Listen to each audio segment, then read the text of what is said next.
Good afternoon, Your Worship and Council. Good afternoon, Ben. We're here today proposing an amendment in our lot prices for Parkview Phase 6, Stage 2. So prices were originally set in 2015 by Council of the Day, and they were again reviewed in 2017. There were no adjustments made to the prices in 2017. We've looked and hired a third party to review our pricing, and as we noted in the RFD, we came back with recommendations varying between the 5 and 10% range, as well as another issue was noted was kind of the variances in lot prices based on their individual attributes. So we've made some adjustments as well in there. As you see in the attachment, we've included a map of kind of the Parkview lots, as well as the original prices in the Excel sheet and the proposed prices now. Council has any questions, I'm happy to answer those. Questions or comments, Council?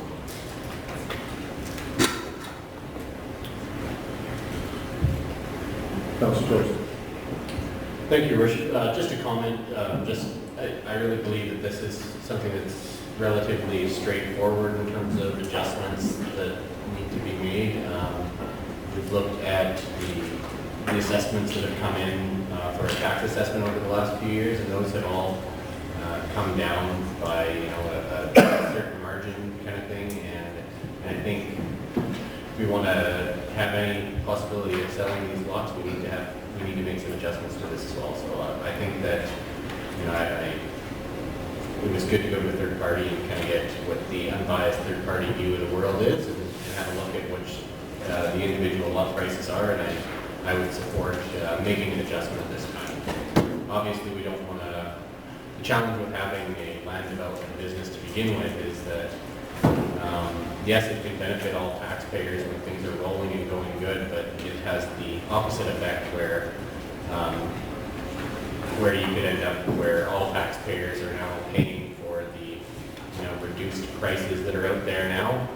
But at the end of the day, we've got some assurances from administration that we're not doing this at a loss on any of these. There's still a margin that we're working within. So because of that fact, I think that it's probably prudent to drop those prices if we want to see some movement on some of these lots. Thank you. Council Stein. Well, I take a look at it from a little bit of a different perspective. I see that in speaking with some builders that they've got lots out there, and they're standing to lose another $10,000 or $15,000 or $20,000 on property in a house that they can't sell currently. So when you look at it from that perspective, there's going to be some shrapnel that comes out of that. And I guess I also question whether us dropping those prices is really going to make a difference as far as, is the market there? Are people going to be willing to buy those lots if it drops by $10,000? Personally, I don't think so. I really don't believe so. And I guess the other thing is going to be, we're taking a $500,000 hit right off the bat by just in Parkview 2, and what happens to my place in Parkview 1? Am I also losing? Is my lot going to be worth less just bringing down my house again? So those are just some of the comments that I've got that I've spoken with some folks, and it's just a different perspective. Okay, Council Stein. Thank you, Worship. I also had a chance to talk with a few people about this one as well, and the overwhelming response that I got to it was, what is the city doing to try and bolster these things? What is the city doing to try and spur some economic development? What is the city doing? What is the city doing? Well, here's what the city's doing, right? Is it the best thing in the world for the city? Probably not. But at what cost of economic development does that come with? By not doing anything, does it cost us more opportunity? By doing something, does it bolster some opportunity? I guess we'll only find out this way. So, but those are the comments that I got back from it. It was actually positive to say the city was actually taking that step to look at these instead of staying there and not doing anything about it. So the responses I got back from it, and I concur with that, are a positive step forward in trying to spur some economic development. Council Baker. Your Worship, if I may, first of all, we'll never win this argument. There's going to be pros and cons both ways. The way market value works is market value. It's what people will pay. And unless you try it, you won't know. I think that when you went through this plan, my biggest concern was that prime lots don't get the same discount as maybe lots that are considered as prime. Because you only get value for what its value is worth. So if you have them all the same price, the prime lots sell and the rest of them sit there. The city of Lloydminster is in the land development business, in my mind, and has been for many, many, many years, is to provide reasonably cost land for homeowners. That was the initial mission 30 years ago, or 40 years ago, when the city went into the business. Over the past 5 years, it's never ended in 8 years. The realtors and builders say, we need more lots, we need more lots, we need more lots. Get them built, get them built, get them built. And we got, I don't know how many $1 million in the ground. But this subdivision, I think, was $6 or $8 million. And the taxpayers' money is sitting, invested in that land. Some of it belongs to the taxpayer. It's not all profit from the land. And I think it's only good business. If you can't move them, they can't sit there forever and grow weeds. We have to try and get them developed. I've worked in that land business in my life for many years, and that's the way the market rolls. It's not the same price every year. And it's a market-driven situation. And I think we have to try and meet that market and recover some of those costs so that can be reinvested back in infrastructure in the city. So thank you very much. Certainly good discussion around the table. I think that, as you mentioned, Councilor Baker, this is a no-win situation from the perspective that we go back 15 or 12 years ago when lots were moving in 5 minutes, and our city land development team did an excellent job and did as much as they could do and put as many lots on the market. We advanced that, the request, I understand, of the community, be it builders, be it residents and businesses, and then we got caught, just like every other community in Alberta and a lot of Saskatchewan, with the economic conditions. I think we have to reflect that from a business perspective. One of the challenges is we are in the business, and if we're not moving our product, and the marketer says that it's come down in value, I believe we have to adjust accordingly. So I think we're just facing the reality of the time. And I hope that time changes soon, but we're going to have to face the time that we're in today, and we'll hope for better days to come. Just as you mentioned, Councilor Fagan, as homeowners, everyone I believe around this kind of council table, as well as most of the residents in this community that have homes, are saying, well, that means my house has gone down. We've seen it in the assessment already. It's not something new to us. We've seen assessments go down in value. So we're dealing with the realities of a marketplace that we have no control over, as usual. I know on most days in this council table, we don't control much.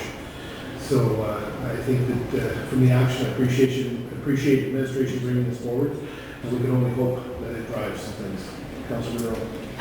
Just to reiterate what Councillor Thorson said, if it's a possibility, if Executive Director Stain can just reiterate what type of percentage by lowering these prices, we at the city will still be, I guess, having as a, or maybe if you even know down what percentage the city still will be having as an increase, I guess, or what percentage of dollar will be taking home, I don't know how to articulate it. On profit. On profit, yeah, with the lower prices. Roughly around 20%. With 20% at the lower price? Yep. Okay. Just so that the taxpayers know that the money that we've invested, we still are, we're not just taking home and what we invested at the beginning, that we still will have an income on that. So, perfect, thank you. I'll look to council for direction on 7.1.1.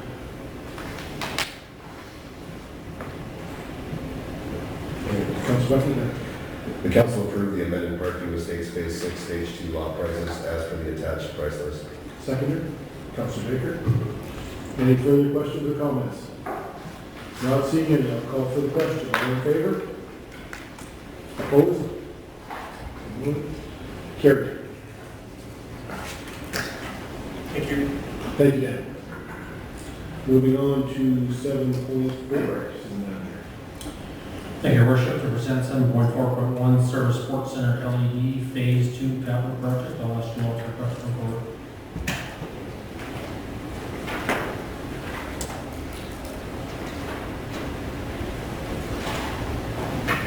Good afternoon. Good afternoon, Joel. We have tendered out the phase 2 of the LED capital project at the Service Sports Center. The recommendation, the council approved the award of the 2019 Service Sports Center facility lighting replacement LED phase 2 capital project to Harris Electric in the amount of $209,927.65 plus GST, and that the mayor and city clerk be authorized to sign and seal all necessary documents. In addition, the council approved the reallocation of $59,927.65 be funded through savings from other 2019 capital projects and capital reserve. So background, in 2018, administration completed phase 1 of the SSC facility lighting replacement project by updating the LED lighting in the arenas, change rooms, administration offices, and track area. Many positive comments have been received regarding the increased lighting to the facility. This year, in 2019, capital budget in the amount of $150,000 was approved to update the lighting within the Service Sports Center to include the fitness center, field house, main corridors, parking lots, and any other areas that haven't been done yet. A request for proposal was released in April of 2019. 2 bids were received, with only one being accepted in the amount of $209,927.65. The other bid was deemed non-compliant. The upgrades to LED lighting within the facility will enhance safety, provide a well-lit environment for participants, spectators, and staff. There's 3 options below. The council approved the capital project as stated. The council direct administration to gather more information presented at the next council meeting. Delaying the project may cause interruption to the Service Sports Center booking and general use. The council administration choose to cancel the Service Sports Center LED lighting phase 2 capital project. The option will mean the administration will commence replacement of old bulbs and several faulty ballots. So budget financial application, the Service Sports Center facility lighting replacement LED phase 2 capital project was budgeted at $150,000. Selected bid is $209,927.65. Administration has confirmed that $14,534.65 can be reallocated through savings from other 2019 capital projects, and $45,394 can be allocated from capital reserves to fund the extra $59,927.65. Environment implication, LED lighting uses less power than regular light bulbs. Lighting fixtures and bulbs do not need to be changed as often as current light bulbs in the facility. LED lights are estimated to have on average a 3 to 5 year return on investment. Thank you. Thank you, Joel. Questions or comments? Councilor. So I find a little bit of a difference there from our first phase that was 150 to the 209. So was there a big increase as far as the vendor pricing goes for equipment, or why being so far off from 150 to 209? Yeah, absolutely. So I've asked similar questions. The cost of light bulbs and fixtures have increased from this year to last year.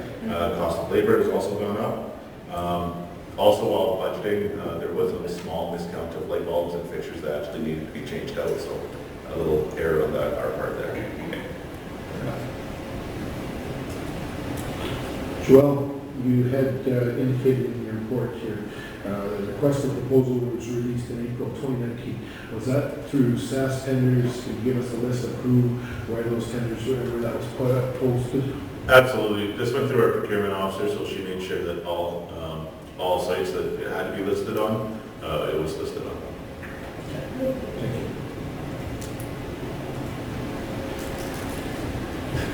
you. Any other questions or comments? Councilor Baker. Well, Your Worship, I'm not sure, I can't remember what kind of lights we have on the outside, the parking lot lights. Are those lights obsolete, or are we changing them because they wore out, or are we changing them because we're looking for more efficiency, or what are we doing here? Absolutely. We want to, so LED lights do provide more efficiency. There's some cost of savings, but with the Service Sports Center parking lot lights, it is a very dark parking lot at night. So the LEDs being able to also brighten that up would be a big increase, big good. We use the same, just put new heads on, Yes. and what do we do with those? Like those lights can't be wore out. Yeah, absolutely. For this RFP, I believe we've asked the contractor to take all the light bulbs away.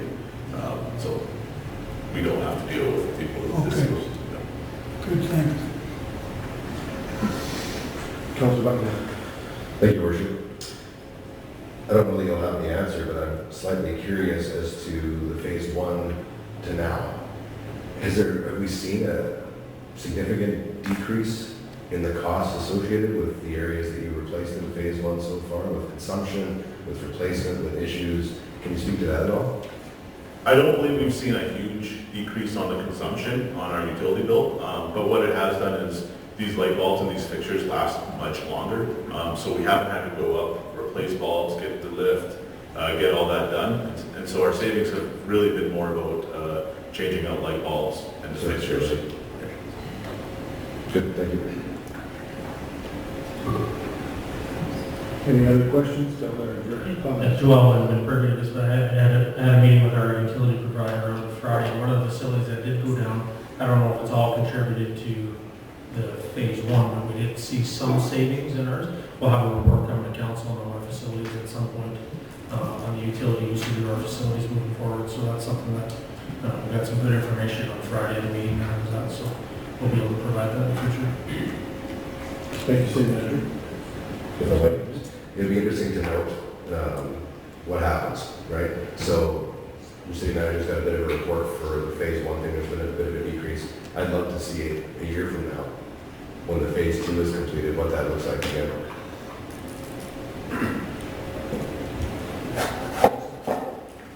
Any other comments? Questions? If not, I'll look for council's direction on 7.4.1 Service Sports Center LED Phase 2 capital project.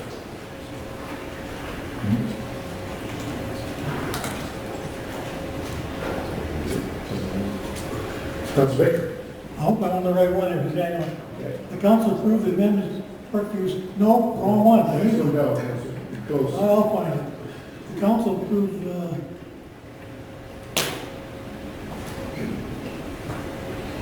that big long one? The council approved the board's 2019 Service Sports Center facility lighting replacement LED Phase 2 capital project to Harris Electric in the amount of $209,927.65 plus GST, and that the mayor and city clerk be authorized to sign and seal all necessary documents. In addition, the council approved the reallocation of $59,927.65 refunded through savings from other 2019 capital projects in the amount of $14,534.65 and capital reserve $45,393. And I assume that's all GST and, I believe yes, it is, Councilor. yeah. Seconder? Oh, Plus GST. plus GST. Oh, yeah, plus GST, 209 plus GST. Yeah. Sorry. Yeah. Yeah, That's your that's right. Thank you. Seconder, Councilor Buckingham. Any further questions or comments?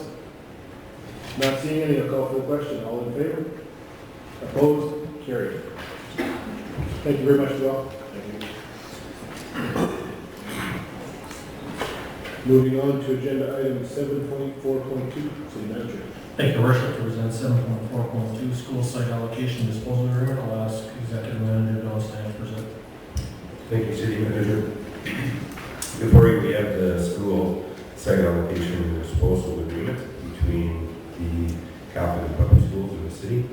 The recommendation administration seeking is the approval of the school site allocation and disposal agreement, and that mayor and city clerk be authorized to sign and seal all necessary documents. To have a final agreement with the city, or the objective of this was to have a final agreement with the Lloydminster Catholic School Division, LCSD, and the Lloydminster Public School Division, LPSD, signed and sealed by all parties. The school site allocation and disposal agreement requires an update to align with current legislation. The Planning Act 1980 of Saskatchewan no longer governs planning in the city of Lloydminster, and it has been replaced by the Municipal Government Act of Alberta. Meetings were held with the Lloydminster Catholic School Division and Lloydminster Public School Division to establish a framework for an updated agreement. A draft of the agreement was presented to the joint city school planning meeting on December 8, 2016. finalized version of the reviewed draft was presented to the Governance and Priority Committee on October 22nd, 2018. Administration has reviewed the agreement through thorough as well as accuracy to ensure that the final agreement can be taken for approval and signature by the Lloydminster Catholic School Division and Lloydminster Public School Division at their next board meetings. A legal review has been carried out by the Catholic School Division and Lloydminster Public School Division. The document was referred to the city's lawyer, and legal review comments were received by the city on January 15, 2018. Governance implications. The Planning Act 1980 is no longer in effect and has been replaced by the MGA. The draft agreement is in alignment with relevant sections of Part 17 of the MGA, and the agreement is an update of the Lloydminster Municipal School Reserve of 1983. Pass it back to you, Your Worship, if there's any questions. Thank you, Executive Manager Singh. Questions or comments? Councilor Thorson. Thank you, Your Worship. Just making sure, I'm maybe getting picky on details, but I want to make sure I understand. Did the legal review happen in 2018 or 2019? Say it happened in 2018 and this was presented to us in October 2018, possibly 2019 after it had come to GPC, or was it the year That is my understanding. It was in 2018, but the agreement hadn't changed since then. Oh, okay, fair enough. So, yeah, all things considered, it's, I'm just curious, is there anything really significant that's changed in this that the public would need to know or understand? Yeah, obviously the 1983 agreement was relatively old and ready for an amendment. Excuse me. One of the biggest things that I noted, and maybe I'll ask Sam to come up in a minute if there's anything outside, the way we handle our municipal school reserve lands, cost of those lands to the school boards, and the city's ability to purchase those lands back. So the way it works now is there's an application process where the school boards ask for land for future school sites. The city would provide those and sell those for $1. Once those lands have no longer needed by the school boards, they're sold back to the city for $1. Now, if there's a school built on those sites, in the meantime, when those lands come back, there would be an appraisal done on the school, and the city would pay the depreciated value for that building upon return of those lands, which is a little bit different the way it used to be. I believe in the past there was reserve allocation where funds were being deposited into a reserve and being used for those transfer of those lands. Okay. So I'm just curious with what you're describing is how does it work for the disposal, then the ultimate disposal? Because many of these things, once they're lifed out after a school is done with them, there's the cost of disposing of the actual school. So then even if you're paying market price at that time, there's actually a liability that comes with many of these if they're completely lifed out. Is that addressed at all in these agreements? Yes, it's, I was just looking for the section, I believe, under section 10. No, sorry.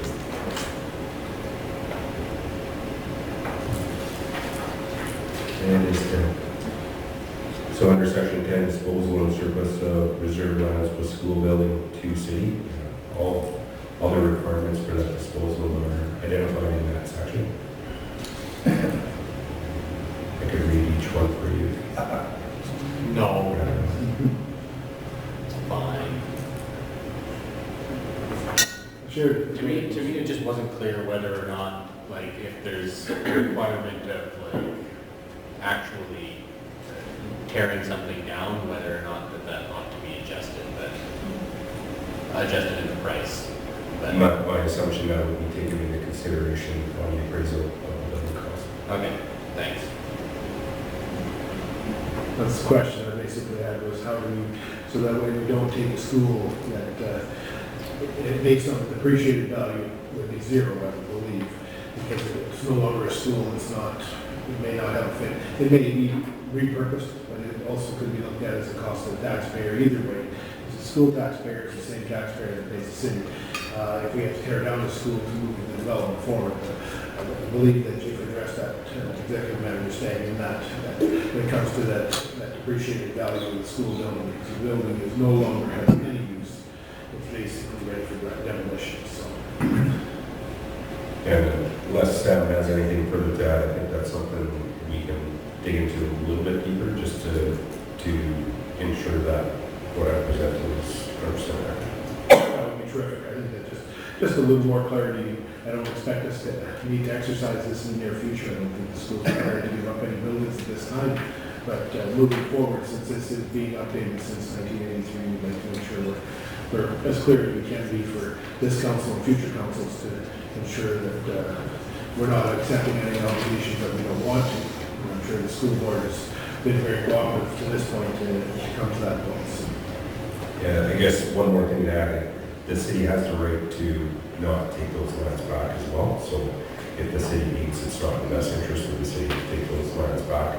I believe there's a 90-day period that we have to respond. So once the school boards have indicated they're ready to dispose the lands, the city has a 90-day window to respond that we'd like to accept it or not. Once they go through that process, it's my understanding that they could sell out to a third party. Indeed, and I believe 10.7 also alludes that we can get some of the land, but not the actual school, the school, Yeah. that's what we chose. So there's some flexibility there as well. Councilor Perry. Yeah, I was just wondering, the Planning Act 1980 of Saskatchewan no longer governs in the city of Lloydminster. Was that a choice of our own to go under the Alberta or the MGA? That came from the charter. The charter actually moved us from the PDA to the MPA in 2013. So that's the reason why this agreement is necessary, is to ensure that we comply with that percentage of the MPA.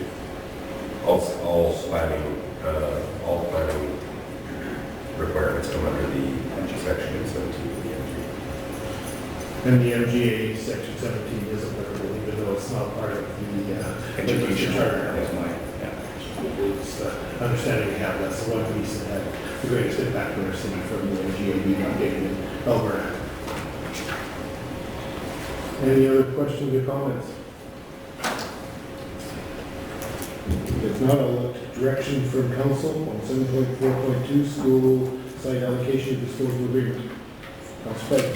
The council will approve the school site allocation and disposal agreement, and that the mayor and city council be authorized to sign and seal all necessary documents.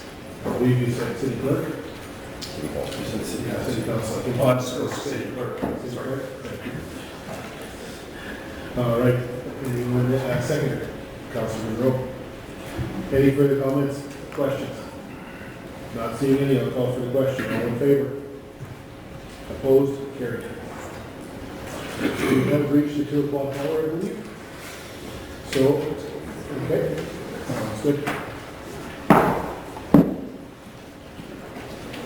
So we're moving to the agenda back to 6.1, public hearings for bylaws. Bear with me as I get set up here. Okay.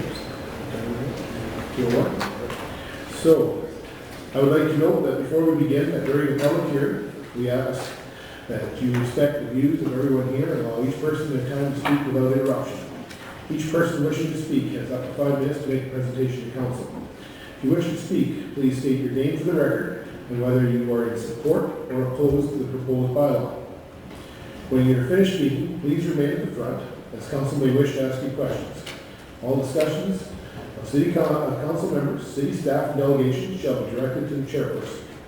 Any questions brought forward by the public which are not able to be addressed during this meeting will be done so at the next council meeting. Council will not debate this matter during this hearing. The decision regarding whether or not to grant the bylaw further readings will be dealt with following the public hearing.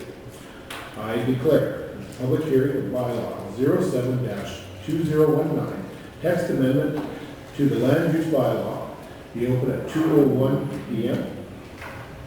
I would ask the city clerk to confirm whether or not this public hearing has been advertised in accordance with the applicable legislation and to summarize the purpose of this hearing. I confirm that this public hearing has been advertised. and notice has been provided in accordance with applicable legislation. This public hearing was advertised in the Meridian Source on May 30th, June 6th, and June 13th of 2019. The purpose of this public hearing is for bylaw 07-2019, being a proposed text amendment to the land use bylaw. I will now call upon anyone wishing to speak who is opposed to the proposed bylaw.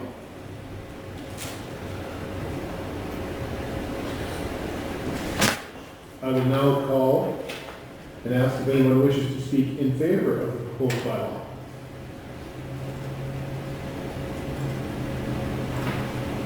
I will now call on anyone who is affected by the proposed bylaw that wishes to speak.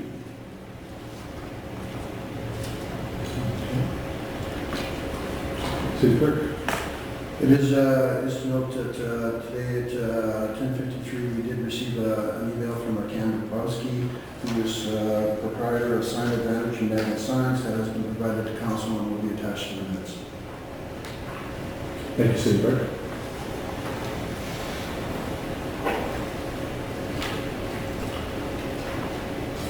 As no members of the public were in attendance to speak on this matter, I hereby declare the public hearing for bylaw 07-2019 closed at 2:04.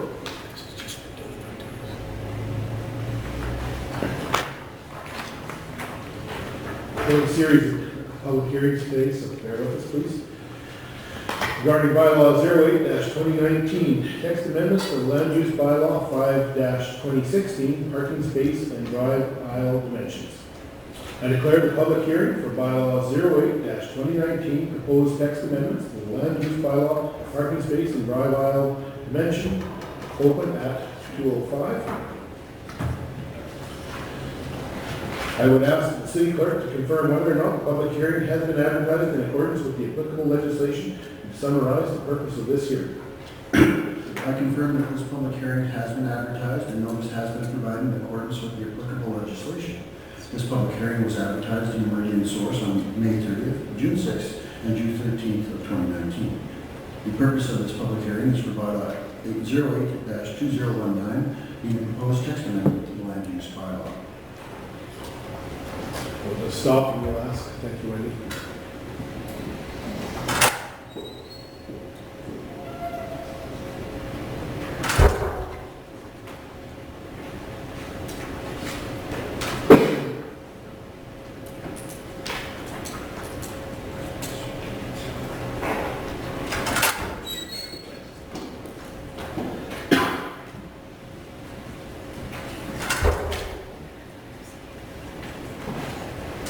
I would ask the city clerk to confirm whether or not this public hearing has been advertised in accordance with the applicable legislation and summarize the purpose of this hearing. And I can confirm that this public hearing has been advertised and notice has been provided in accordance with the applicable legislation. This public hearing was advertised in Meridian Source on May 30th, June 6th, and June 13th of 2019. And the purpose of this public hearing is for bylaw 08-2019, being a proposed text amendment to the land use bylaw. I would now call upon anyone wishing to speak who is opposed to the proposed bylaw.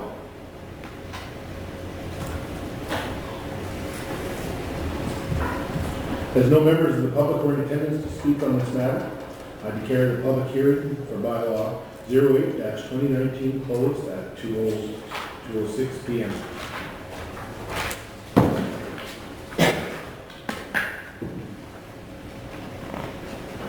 I declare the public hearing for bylaw 09-2019, proposed area structure plan, open at 2:06 p.m. I would ask the city clerk to confirm whether or not this public hearing has been advertised in accordance with the applicable legislation and to summarize the purpose of this hearing. I confirm that this public hearing has been advertised and notice has been provided in accordance with the applicable legislation. This public hearing was advertised in the Meridian Source on May 30th, June 6th, and June 13th of 2019. The purpose of this public hearing is for bylaw 09-2019, being a proposed area structure plan bylaw. I will now call upon anyone wishing to speak who is opposed to the proposed bylaw.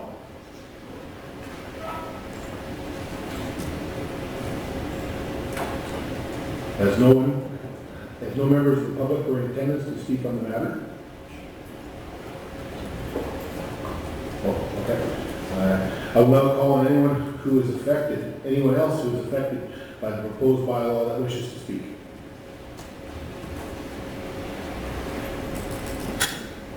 Not seeing anyone come forward. No members of the public were in attendance to speak on the matter. I declare the public hearing for bylaw 09-2019 closed at 2:07 p.m.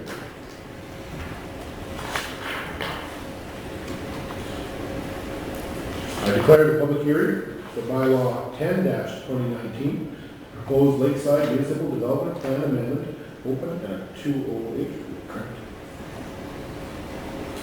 I would ask the city clerk to confirm whether or not this public hearing has been advertised in accordance with the applicable legislation and summarize the purpose of this hearing.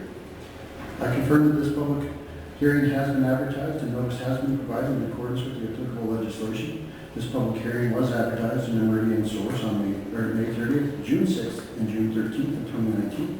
The purpose of this public hearing is for bylaw 10-2019 being a proposed municipal development plan bylaw. I will now call upon anyone wishing to speak who is opposed to the proposed bylaw.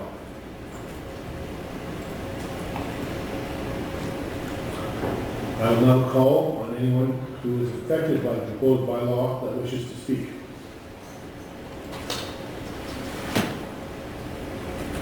As no members of the public were in attendance to speak on the matter, I declare the public hearing for bylaw 10-2019 closed at 2:09 p.m.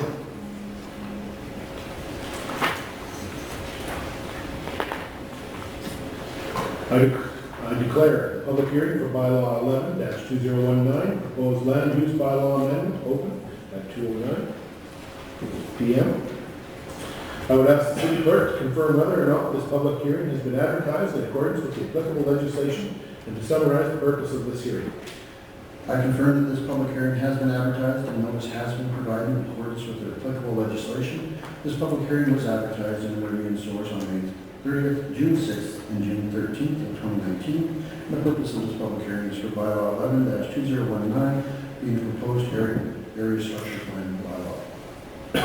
I will now call upon anyone wishing to speak who is opposed to the proposed bylaw. I will now call on anyone else who is affected by the proposed bylaw that wishes to speak.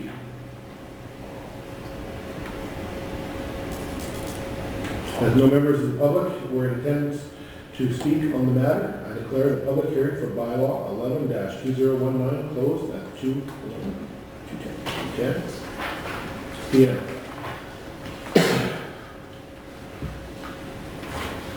Bylaw 12, I declare the public hearing for bylaw 12-2019 proposed text amendments to the land use bylaw 5-2016 open at 2:10 p.m.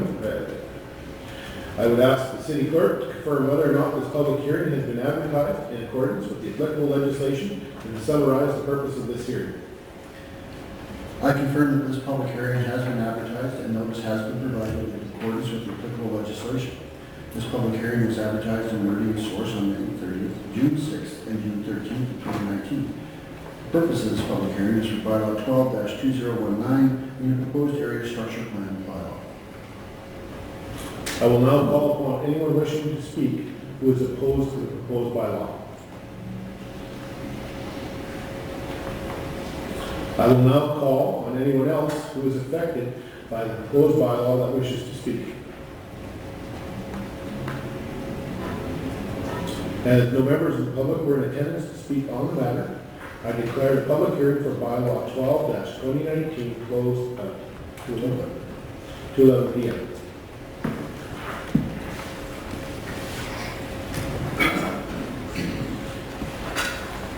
This time we'll return to the agenda to 7.5.1, City Manager.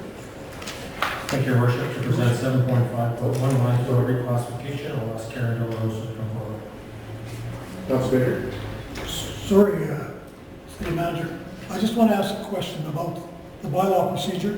Okay. And I don't know if it's a point of order or just a question and I don't know. All right, Councilor, go ahead. The question is, later today, we're going to be asked to deal with certain bylaws within the documents today. There's a letter that was laid on our desk sometime prior to 1:30 today that I haven't had a chance to read. and it refers to one of those bylaws. Now, what is the rules about a two-page letter affecting, or may not affect the bylaw, laid on your desk about when the meeting is gonna start?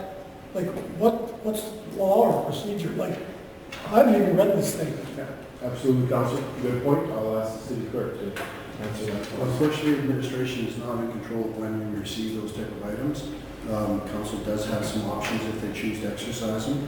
Council may postpone the bylaw to a further reading date. Council may request additional information on the bylaw and ask that it be brought back to a future meeting date, or council can defeat the bylaw or pass the bylaw. Sorry, I just didn't know what, it's still on the agenda, It still is on the agenda, Councilor, and I think that we have some options. but we can't debate it. We certainly can debate it, but it's, I guess, the information that's been presented in the We request. can't debate a public hearing, can we? Not the actual public hearing, because it was provided after without notice, or just received today. So Okay, when the motion comes up. the motion comes up, we can, that's why the city clerk has given us some options to approve, Okay. not to approve, to reschedule, Yeah. and. I just wasn't sure I was in touch with that one, Absolutely. but Absolutely. good, thank you. You're welcome, Councilor Buckingham. Thank you, Worship. Is it acceptable that if this was to be dealt with today, the council could request a recess of 15 minutes or something if somebody wanted to take the time to read that and still deal with it today? I'm just asking. I don't know if that's an allowable thing. That would be also allowable, absolutely. Yeah, like, So we've got some options. that- better fair to everybody. I didn't know if there was a deadline or how this works. Once again, Councilor, in fairness to administration, we did receive this at just before 11 o'clock. No, I know. That is the council at our earliest I opportunity. wasn't pointing fingers, I was just saying, how do we deal with it? Absolutely. Councilor Monroe. I just also make the comment that, we did just have the opportunity for that individual to speak in public, and so they could have given us that information in an open forum, and we did have that ability to, so I don't know how much consideration should actually be given to this information that came into us last minute, because that opportunity did arise, that they did have that opportunity to speak to us and ensure that we had the information that they wanted to provide. That's just my point of view, of a little bit of clarity, is that we did have an open public hearing where they could have provided us with that information.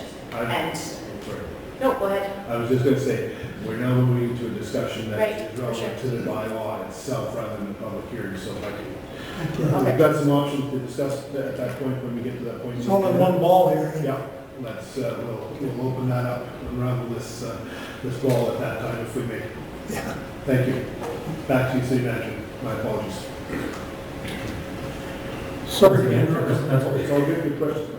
To present 7.5.1 landfill reclassification, I'll ask Karen Miller Wilson to go forward.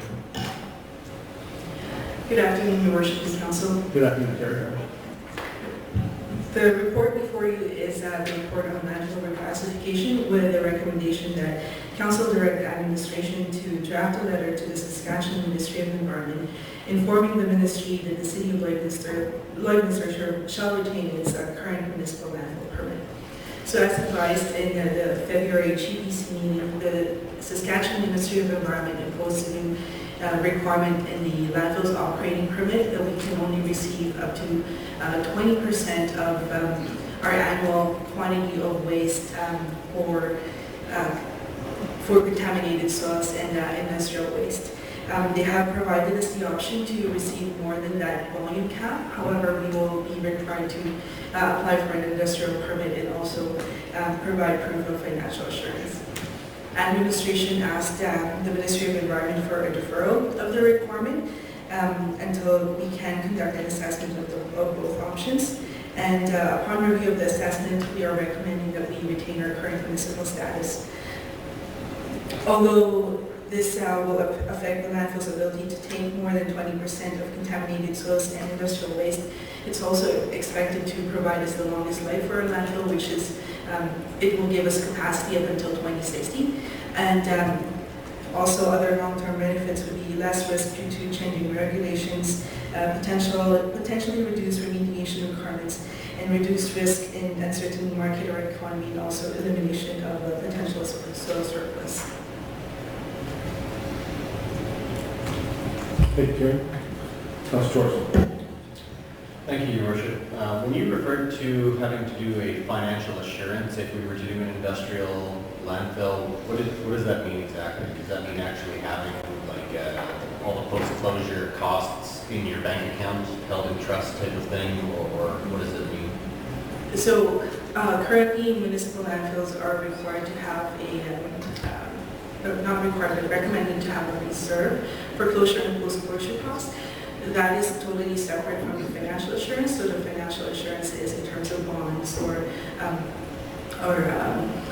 other methods that, or insurances that we can prove to the ministry that we would have enough money to do the remediation if there is any breach or any impacts. Okay, just to make sure I'm clear, in that scenario, you actually have to have real cash assets to be able to do that versus the other one where it's more so just on the books that you have a liability coming up that's your post-closure liability, which is what you normally see. This one, you actually need cash on hand to say we have the ability to do this in terms of purchasing bonds to be able to do it at a later date. I believe that we are only allowed, there are a couple of different options in terms of the financial assurance. I don't have the answer in terms of whether we specifically need to have cash. I do know that we do need to have a reserve. But in terms of the financial assurance, the ministry has, I guess, forms that they are open to receive. So that's in the form of bond or irrevocable letter of credit, those types of things. Okay. Thank you. At the end of the day, we're not going with that option either way, so best not to spend too much time on it. But when I look at the options that are presented to us in terms of, how as city council do we best manage the city's assets and best manage the city's risk, I think that this option, in terms of the environmental risk, I think is a lot better in dealing with future regulations. I think we would be a lot further ahead to limit the amount of contaminated soils that we're taking, because the regulations of today may be fine at 20%, but what happens to the regulations of tomorrow or in 3 or 4 years? So you never know what's going to happen with some of these things, and we could be really shooting ourselves in the foot, taking a different approach with a different type of landfill where you take more contaminated soil. So, by those standards, I think that it would be a lot more financially prudent to not take the additional risks. And yeah, I think that it's probably the best approach for what we should be doing. Also, it's the amount of lifespan the landfill will have itself. If you have less stuff, you'll fill it up less if you can't take as much. It's pretty simple, but I think it'll just make it last that much longer. So again, all the more reason to potentially, or to go with this option of keeping within municipal permit and limiting the amount of soil or contaminated soil that we take. So thank you. Thank you, Worship. I know we had a presentation previous to this that got us to today and making a decision on this, but I wondered if you could just speak in the public setting here about the fact that, or what it looks like if we were to move to that industrial, how much more cost that would actually be to the city and how much lifespan that would take off of the actual landfill, just so it's out there so we can say we discussed that right here and tell people why in more detail we're making the decision, or we're being asked to make the decision we're looking at today. So in terms of lifespan, so if we move to an industrial landfill classification, we're looking at a decrease of about 11 years for the life of our landfill. And in terms of cost, right now the only cost that we can basically calculate is the cost of closure and post-closure. So in terms of closure and post-closure, those costs are the same for both the municipal and industrial landfill options, just because those costs are based on the amount of area that you need to close. In both options, we also will also incur the perpetual liability for both options.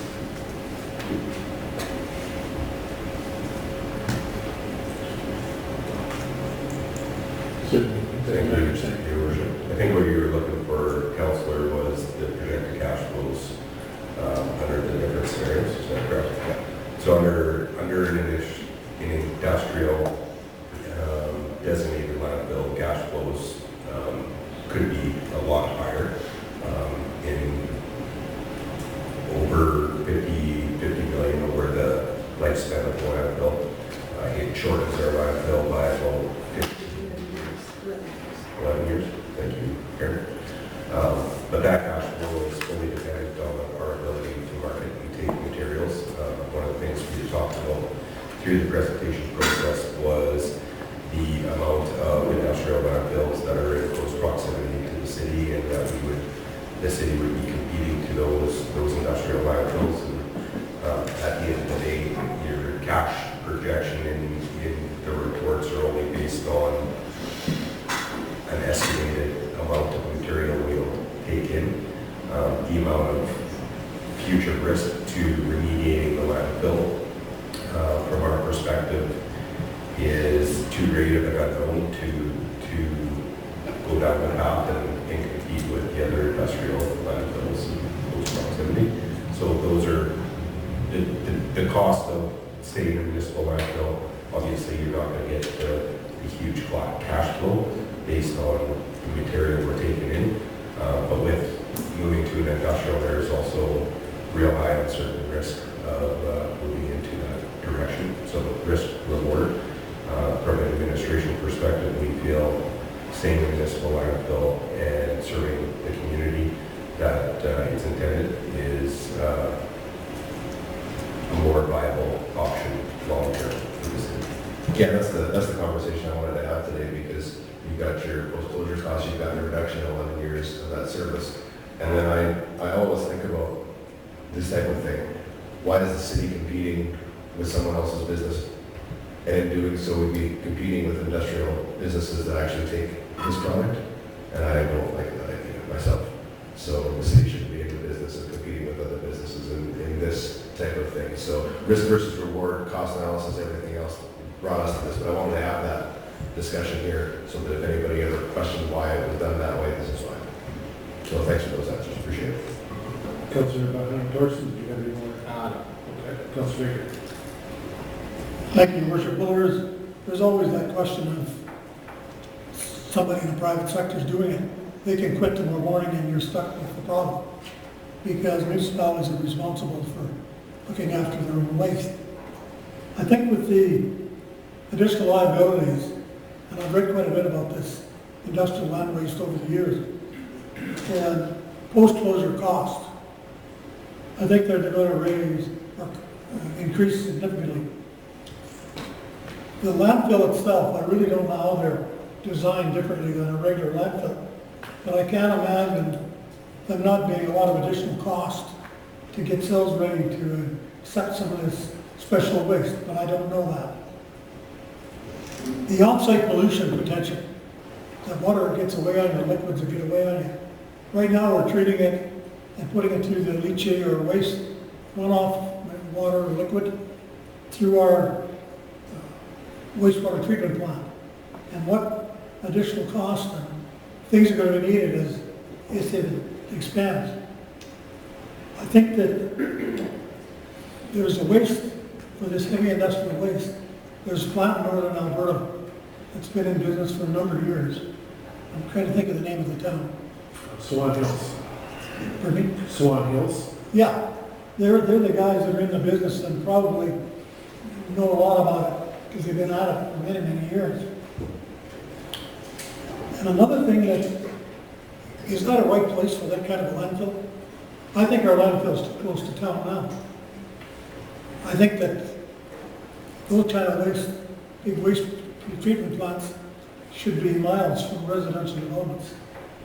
If you go to Raleigh, Alberta, and have a look, there's farmhouses right beside that mountain and mountain and mountain. Now, I don't know what kind of landfill it is, but I'm not sure that that's the right way to go. And I think that we're in a position, or have been in a position, administration been able to look after our waste effectively, with the exception of some new rules on wastewater treatment plants, of course. They've been able to deal with the problem at a reasonable cost, comparatively speaking to many people in the business. So I'm speaking against going any further. Just keep doing what you're doing and make it work. I think that's all we're obligated to do, and we should stay that course. Thank you, Your Worship. Thank you, Council. Your Worship. Yeah, just to clarify, administration's recommendation is to stay status quo as a municipal landfill. We're not asking to convert to an industrial landfill.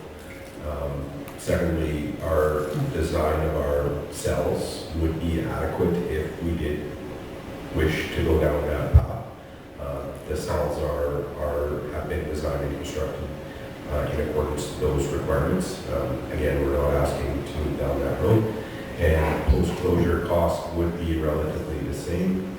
It changes based on square footage of, or square meters of the actual size of landfill you're closing. Your cost increases and decreases based on size, but at the end of the day, the post-closure cost would be relatively the same as well.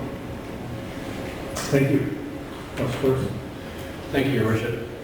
Just to follow up on what Executive Manager Stan kind of said, and I understand a lot of what you're saying, is that a lot is fairly comparable and the same in terms of the difference between the two options. My biggest concern is, though, is when we look at things like the wastewater treatment plant. It was built in the 1980s to the specs and standards of that day, but there were specific things it couldn't treat, ammonia and heavy metals. And now those standards have changed, and we're being forced to improve the effluent coming out to deal with those standards. I believe wholeheartedly that the standards as far as landfill waste and the amount of contaminated soils and things like that are not going to go in the direction of allowing you to have more at any point in the future. If anything, you'll be held to a higher standard, which is why it would probably be prudent to look at it right now and say, okay, if we're going to go in a specific direction, it's got to be one that goes with a lower risk, higher environmental standard.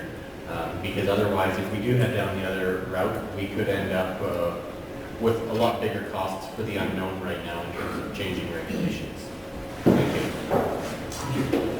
Karen, if I can, I believe I've got this right, but I just want to be sure. Currently, at the projection of our landfill today, based on the footprint we have for land, you are saying we're good until 2060. That's correct, Your Worship. We will need to build additional cells sometime between now and 2060 to accommodate, correct? That's correct. Okay. That's what I just want to make sure people were aware of that fact as well, because we've had a lot of discussion in the last 3 years about wastewater treatment, landfills, and dealing with that. And I think it's important that people realize that there's a cost to landfill, and it's an ongoing cost, and we'll continue to deal with it as best as we can. On your last page of your request for decision, you mentioned the contractor that is operating there currently, and I know there were some negotiations, I believe, that happened. Can the contractor continue to operate within the cap that we're giving them on that present footprint? On the present footprint, they can operate. However, they have alluded to the fact that they would not be likely to operate within the volume cap that the ministry is requiring. Okay. So I just wanted to be sure that from that perspective, because we don't want to be caught in a position that we're going to be, so we have a lease and there's some business arrangements there, and I just want to ensure that we're not put into a spot as a city, because at the end of the day, we own the property. And just to add some more information on that, prior to the decision from the SAS Ministry to cap it at 20%, we used to take, I think our permit allowed us to take up to... We didn't have a cap. We didn't have a cap, so we could take as much of that material in as we could handle for cover on the landfill. With the new requirement issued by SAS, Minister of Environment, now we're capped at 20%, so that will impact the current operations of that contractor. We have some stuff to work through with that, obviously. And that's what we're intending to do based on this decision. Correct, thank you. I realize that it's based on our decision today, yes. Okay. Any other questions or comments? Not seeing any, I'll look for direction from council on 7.5.1 regarding the landfill reclassification. Councilor Corson. I move that council direct administration to draft a letter to the Saskatchewan Ministry of Environment informing the ministry that the city of Lloydminster shall retain the current municipal landfill permit. Seconder. Councilor Baker. Any further questions or comments? Councilor. Thanks, Morgan. Just hit me now. That 20% is directed by the Ministry of Environment. I'm assuming is a take it or leave it non-negotiable number, as it may affect those negotiations going forward with our contractor as well. That's not something we can go back to them and discuss. That's correct. The only option that the ministry offered the city is to apply for an industrial permit if we wanted to take more than the 20% cap. Yeah, but thank you. With that, any further question? Not seeing any, I'll call for the question. All in favor? Opposed? Carried. Thank you very much, Karen. Moving on to agenda item 7.5.2, City Manager. Thank you, Your Worship, to present 2019-2021 sand supply and stockpile program. I'll ask Dave Henning to come forward. Thank you, Your Worship. Good afternoon, everyone. Good afternoon, Dave. Recommendation that council approves the award for the 2019 to 2021 sand supply and stockpile program for City Concrete for an estimated yearly cost of $63,140 to $86,100 plus applicable taxes, and the mayor and city clerk be authorized to sign and seal all necessary documents. The City of Lloydminster requires a formal agreement to be in place for the 2019 to 2021 sand supply and stockpile program. The City of Lloydminster recently conducted an open bidding system to secure contract services for the 2019 to 2021 sand supply and stockpile program. A request for proposal was issued on May 1st, 2019, with a closing date of May 29th. The RFP invited interested companies to submit a proposal to secure contract services for a 3-year term to supply sand for the City of Lloydminster winter sanding program. The contractor shall provide between 2,200 to 3,000 cubic meters of sand per year as directed by administration, and be responsible for the quality control of the product supplied. A thorough analysis of the proposals were conducted to ensure the proponent with the best understanding of the requirement outlined in the RFP was selected. There were 2 respondents to the RFP, with both being chosen for evaluation. The evaluation criteria weight are noted in Table 1, and the total submission scoring results are indicated in Table 2. Just a clarification, the financial summary is supposed to be 60%, not 65% in Table 1. As a result of the evaluation process, Border City Concrete has the highest score and is considered to be the best qualified to fulfill the requirements outlined within the RFP. The options, council approved the award of the 2019 to 2021 sand supply and stockpile program agreement to Border City Concrete for an estimated yearly cost of $63,140 to $86,100 plus applicable taxes, and the mayor and city clerk be authorized to sign and seal all necessary documents. The City Council not approve the award of the 2019 to 2021 sand supply and stockpile program agreement to Border City Concrete for an estimated yearly cost of $63,140 to $86,100 plus applicable taxes. The Council will direct administration to get more information to be presented at the next council meeting. This could result in a delay of the program. This does not exceed the approved budget through operating in the 2019. Thank you, Dave. Questions or comments? Councilor Buchanan. Thank you, Worship.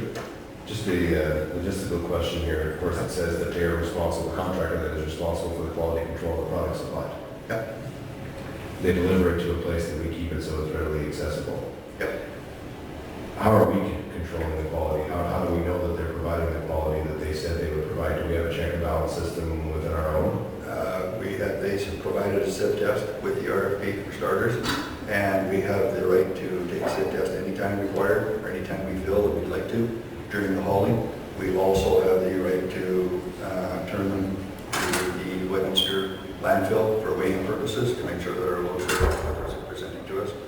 And it will be stockpiled with a conveyor in our salt sand expert. So if somebody's got a quality control concern, someone that's running one of our pieces of equipment that's loading that stuff, that's dealt with swiftly then. Okay. Thank you. Any other questions? Guess there's a variance in cost, and from the perspective, it's basically based on volume, is what we're seeing. So if we only take 2,200 cubes, I believe that would cost us about $6,300, give or take. And if we need up to 3,000 cubes. Yeah, and the reason we do the variety like that is it depends on the winter before. So if we do get rid of quite a bit of sand on the streets and stuff, then that will range from what we actually bring in for the first 2 years supply. Okay. And I guess I'm reading into it, and I just want to make sure I ran into this right. The price isn't changing over the next 3 years? Nope, that's correct. It's that per year. Perfect. Any other questions or comments? Now it's committee. I'll look for council to give direction on 7.5.2. Councilor Buckingham. The council approved the award for the 2019-2021 sand supply and stockpile program for City Concrete for an estimated yearly cost of $63,140 and $86,100 plus applicable taxes, and the mayor and city clerk be authorized to sign and seal all necessary documents. Seconder. Councilor Craig. Any further questions or comments before I call for the question? Not seeing any. All in favor? Opposed? Carried. Thank you, Dave. We're not looking forward to seeing that on the streets anytime in the near future, just so you know.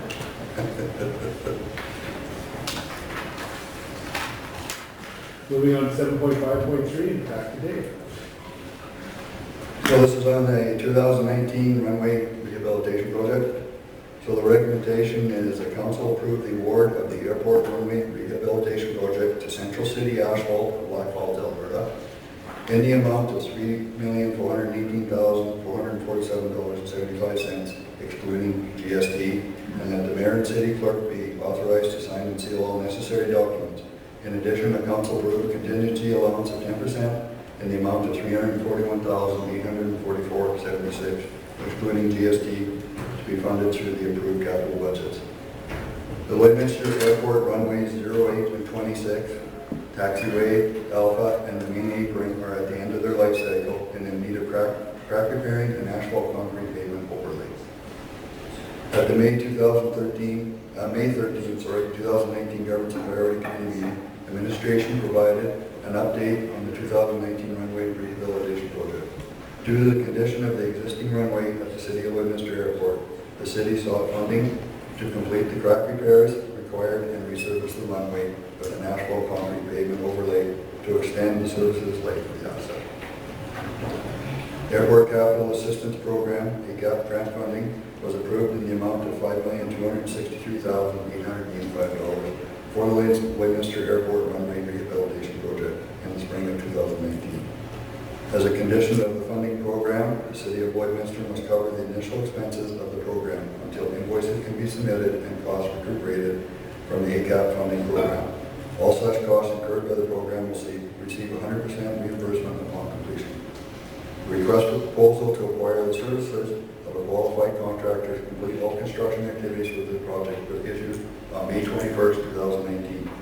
The RFP package was issued and posted on the city bids and tenders website, as well as SAS Tenders, Alberta Merchant Connect, and Buildworks Canada.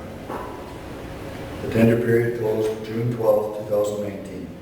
4 proposals were received and reviewed for correctness. The total tender amounts, including GST, are summarized in the table below. The submissions were evaluated based on the total tender amount for all parts as identified within the table above. The recommendation to proceed with Central City Asphalt as the selected contractor was provided by the consultant Integrated Airport Solutions.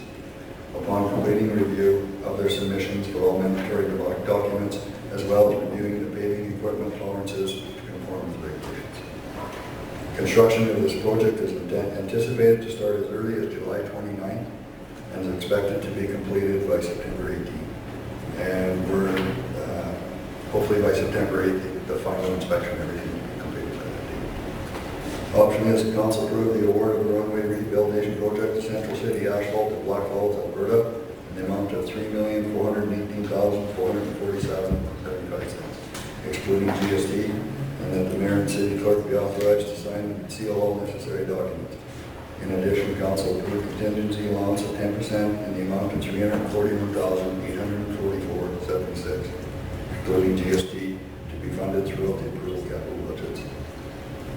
Second option, the council delayed the award of the runway rehabilitation project to Central City Asphalt of Black Falls, Alberta, in the amount of $3,418,447.75. Delay of the award will push the start date of the project for the successful implementation later into the year. Third option, the council direct administration to gather more information and the information presented in the next council meeting. The airport runway rehabilitation project, number 1834005, is a capital project from 2018 that has been approved for a budget of $5,790,274. Awarding the project to the contractor will not exceed the available capital project budget, and the city of Lloydminster will receive 100% reimbursement on completion of this project. Milling will take place on parts of the runway surfaces as well as sweeping loose materials. Recycling the millings along the runway at the ends of the runway 08 and runway 26 will lessen the environmental footprint and keep the milling out of the landfill. And keep it all safe. Thank you, Dave. Questions or comments? Councilor Rushing. Thank you, Worship. When are we doing this? I think it's prudent to bring it up today that we're not doing this at 3:30 when a WestJet flight's coming into town. I thought we should talk about when the actual work's going to be done to try and lessen the impact to both our commercial flights and our regular flights in and out of the airport. Yes, so for starters, just to give a little more background, once it's approved, we have to give Transport Canada 14 days notice of what our plan is, and the plan is also to shut the airport down from 5 p.m. at night to 10 a.m. the next morning. So all flights during the day will still continue, and then the contractor will move on to site. They move on, they have to move everything off each night, they have to sweep the runway each night and repaint the center lines on the runway each night before the airport commences to open. And our consultants will be there also. Good, thanks. Dave, I had a couple of comments. One, and I guess it's a comment more for council and the taxpayers.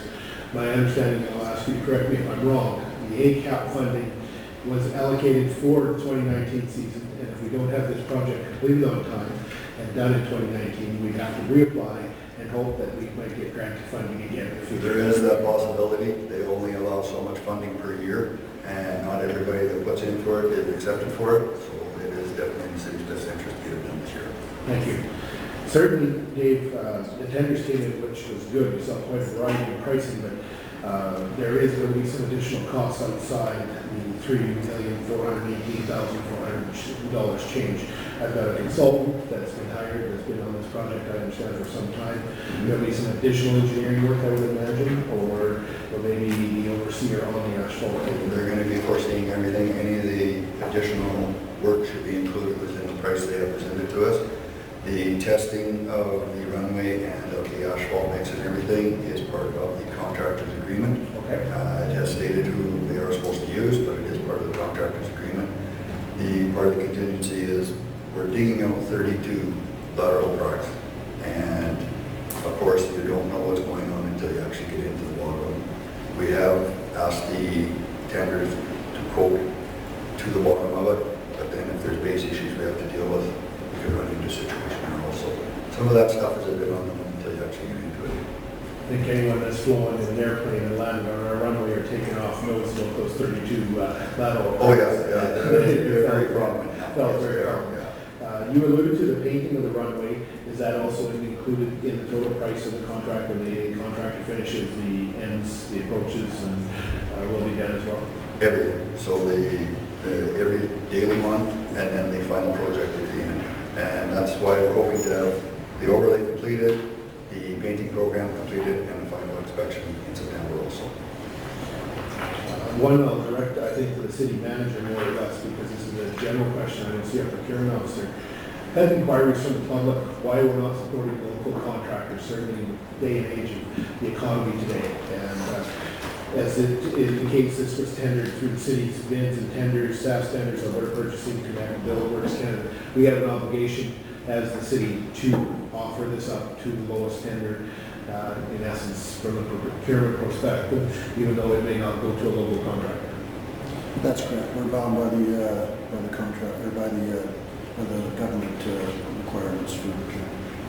Thank you, because I think that's a question, I appreciate the concern that was raised in the public, but I want to remind the public that we are also under obligation sometimes by law, be it provincial or federal, that we ensure that we take the best price, and these folks have met the requirements, even though they're not a local firm. They will be under the strictest guidelines because Transport Canada is very clear about what is required and what isn't, I understand that. Yeah, that's one thing too, is Transport Canada has very specific specs on how stuff's done, the next design, everything. So our consultant will be sure that they're doing it good. Thank you. Councilor. Thank you, Your Worship. Not positive whether I read this anywhere or not, but this is going to be the most substantial portion of the overall project. That makes a lot of sense. Just as far as the total 5.7 million, that's how much we have in terms of funding. There doesn't look like any possibility that this would go over budget at this stage. Like everything's been coming in on budget. Yep. As far as what we were hoping it to be. Yep, under budget at this point, and all invoices are sent to ACAP for approval and everything too, so. But So does that happen immediately once you get them? They go directly there, or is this a report that happens, before the end of the year to submit the whole project? It doesn't matter, never mind. Yeah, no, we'll pay the invoices and we'll send them in, and they'll keep track of it, and, Okay. I'm not totally sure on if they pay for invoice or if they'll pay on project total, but at this point in time, we're well under budget. Okay, awesome. Thank you very much. Councilor Baker. Thank you, Your Worship. Looks like a good project, Manager Dean. About 10 years ago or so, I just don't remember when, there was a bunch of weeping tile and, if I remember correctly, drainage system installed around the runway, if not under the runway, I can't remember. My question is, do we have to do any retrofit or upgrading of that before we pay? No, It's in good shape. Yeah, I think you're correct, it was in. It's working good? The building one? Yeah, and everything is working, it's a drainage system around there. The consultants had approached us on it, and Wade and Fred, and reassured. Second question is before, working properly. just the electrical, the lighting, do we have to do any lighting? No lighting. It's good too. It's all good. We got to do some relocating of some lighting because we're moving the run-up bay Yeah. because they don't want to pay for that extra. So it's cheaper for them to get us to remove it. So we got to move the lights in. And everything Yeah. for that. Get them on the road. Yeah. I was just curious. The weeping tile, we had it over, maybe a Mickey Mouse version over at the We had French trees before. high school to drain that field. And I think it needed a few upgrades, but I just wonder how you were doing it. And it works really good. Thank you. You're welcome, Councilor. Any other questions or comments? I will look to council for direction on 7.5.3, runway rehabilitation project. Councilor Baggy. That council approved the award of the airport runway rehabilitation project from Central City Asphalt of Black Falls, Alberta, in the amount of $3,418,447.75, including GST, and that the mayor and city clerk be authorized to sign and seal all necessary documents. In addition, council approved contingency allowance of 10% in the amount of $341,844.76, excluding GST, to be found funded through the approved capital budgets. Councilor, I believe you said including on the first one, so we just read that you did not exclude GST, if you don't mind. The $3,418,447.75 excluding GST. Thank you. Seconded by, you included, you said including the first time, so just wanted to make sure that's right. Councilor Monroe, second. Any further discussion or comments? All in favor? Opposed? Carried. Thank you, gentlemen. We'll look forward to a much smoother runway here come the end of September. Thank you. Moving on to 7.5.24, City Manager. Thank you, Your Worship. To present 7.5.4, Community Services Building Decommissioning, I'll ask Peter McHugh to come forward.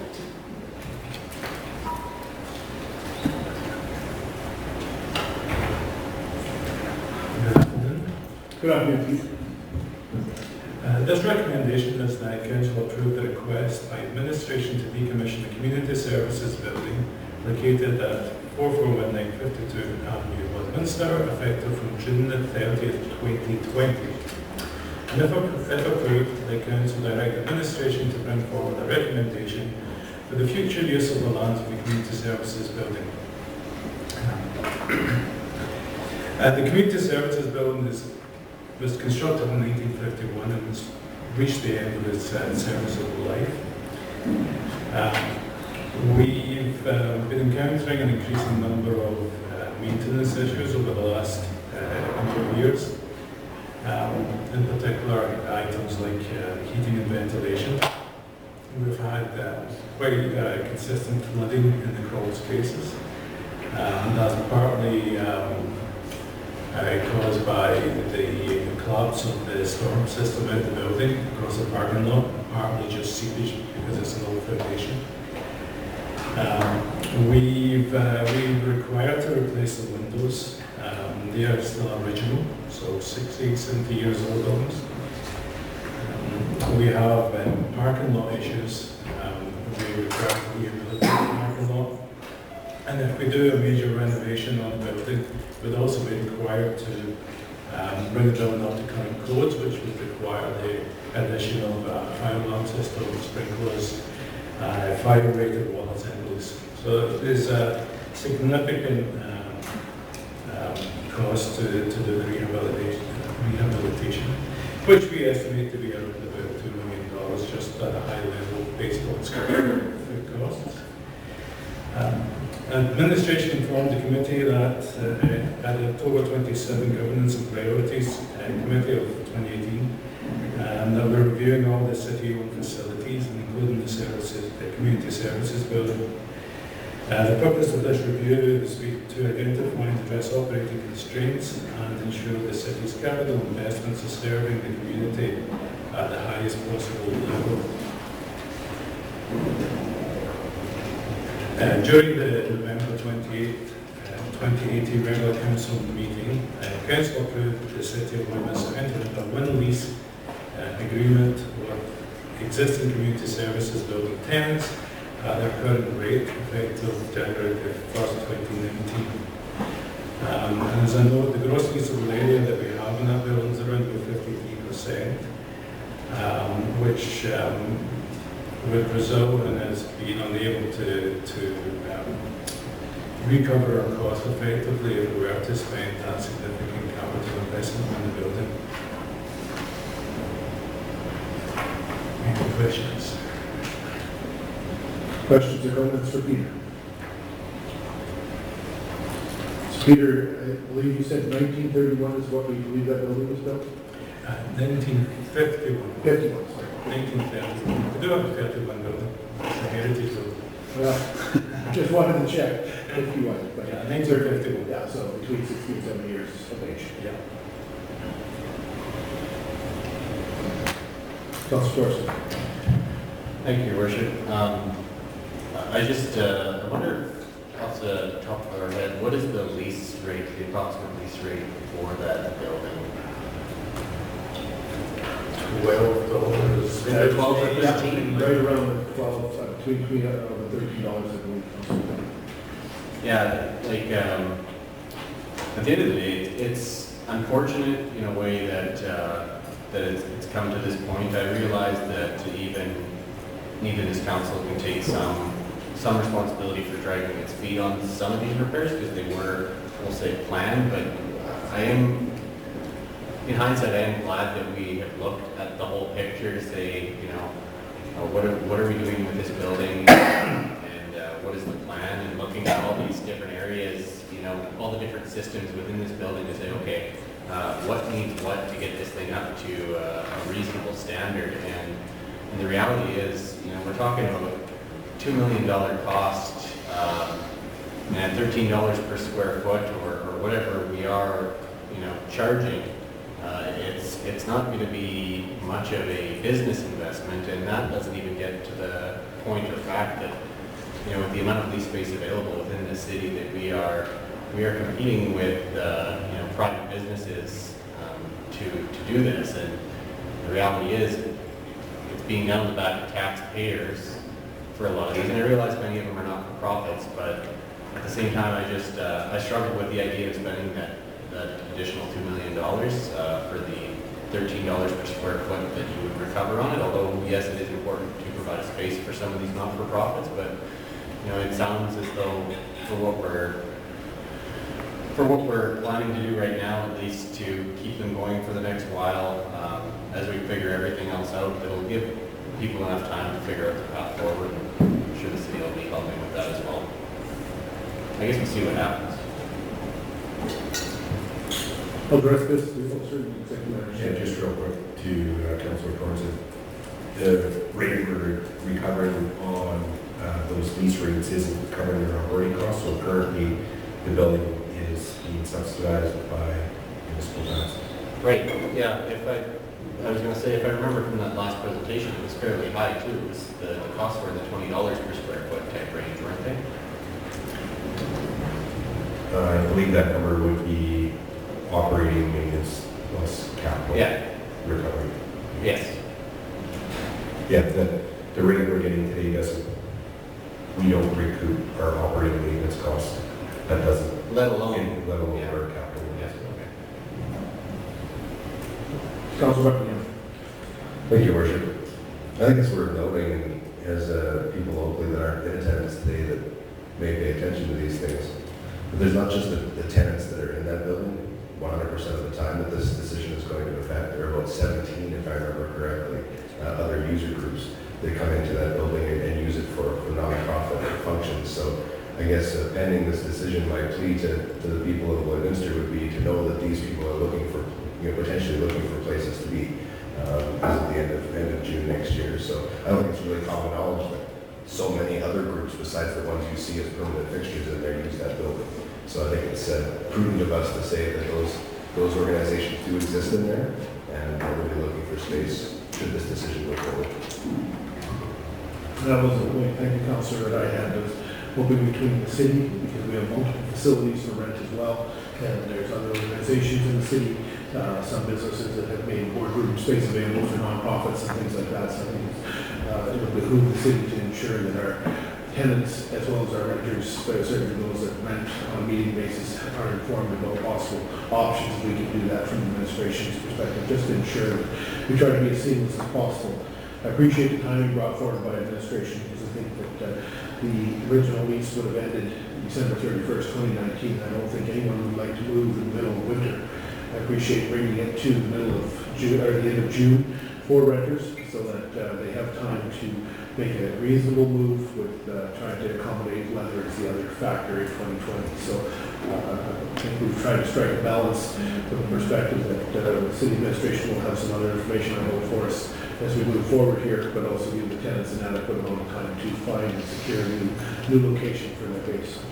The building has served its purpose, and as everything else, 60 to 70 years, and Councilor Baker, you've got the most experience around the stable of the building. I think that's a pretty good run for a building, and you can continue to fix forever, but I guess there's a question of when, and Councilor Batchuk's one I always look to. 60% of the value is gone. When do you have to say enough is enough? And I think we've reached that point in this building today. It served the community well as a school, served as well as community services, and we look forward to the next use of the property as we move forward in due time. Any other comments? Councilor Baker.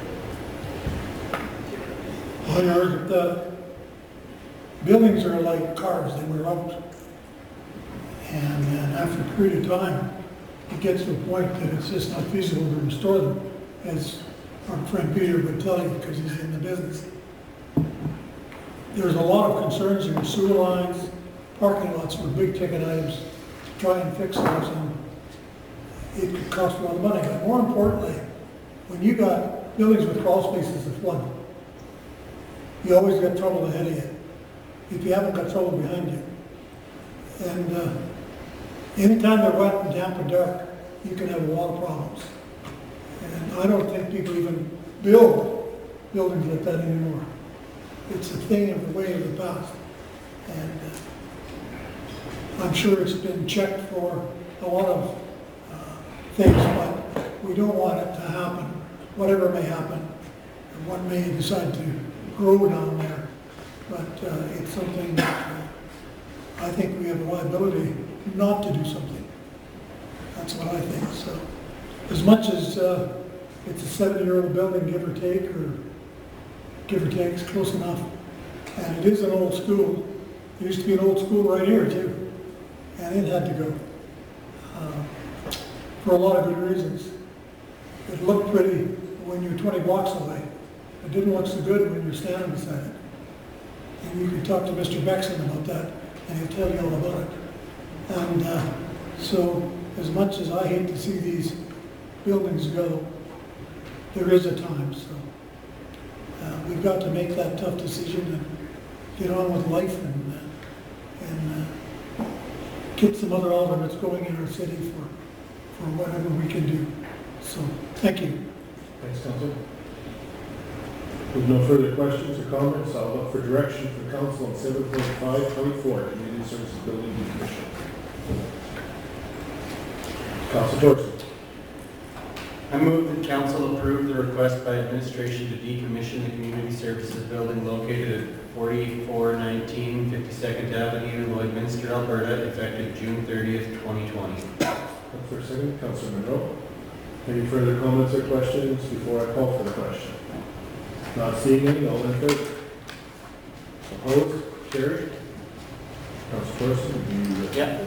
I move that council direct administration to bring forward a recommendation for the future use of lands where the community services building is located at 4419 52nd Avenue, Lloydminster, Alberta.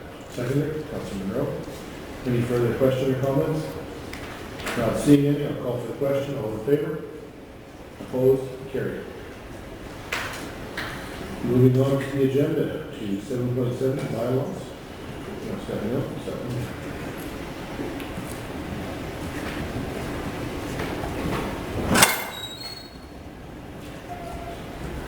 I'll look at the city clerk actually and ask for some clarification on the submission that we received, because there was some discussion after the public hearing, and I'm going to clarify that before we move through.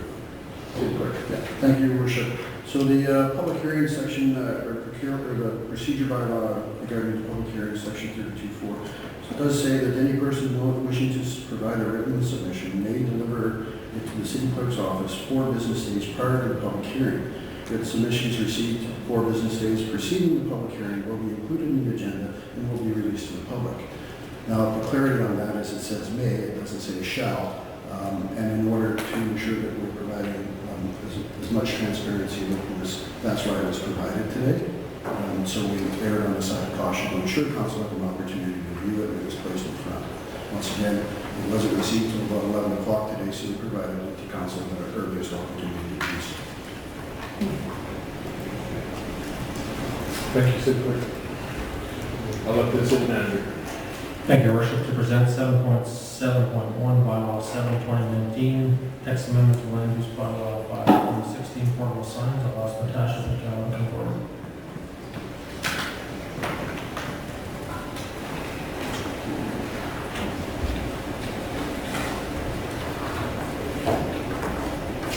Thank you, Your Worship. Good afternoon, Natasha. Good afternoon. We're here to present Bylaw 7, 2019, being a bylaw to amend the text of Land Use Bylaw 5, 2016, to move portable signs from a discretionary use to a permitted use in specific districts. Moving these portable signs from a discretionary use to a permitted use will provide applicants and administration a more streamlined process, efficient processing times, and a reduction in costs. Just to add a little bit of details into that, currently, a discretionary use application is $350, and that will be reduced to $100.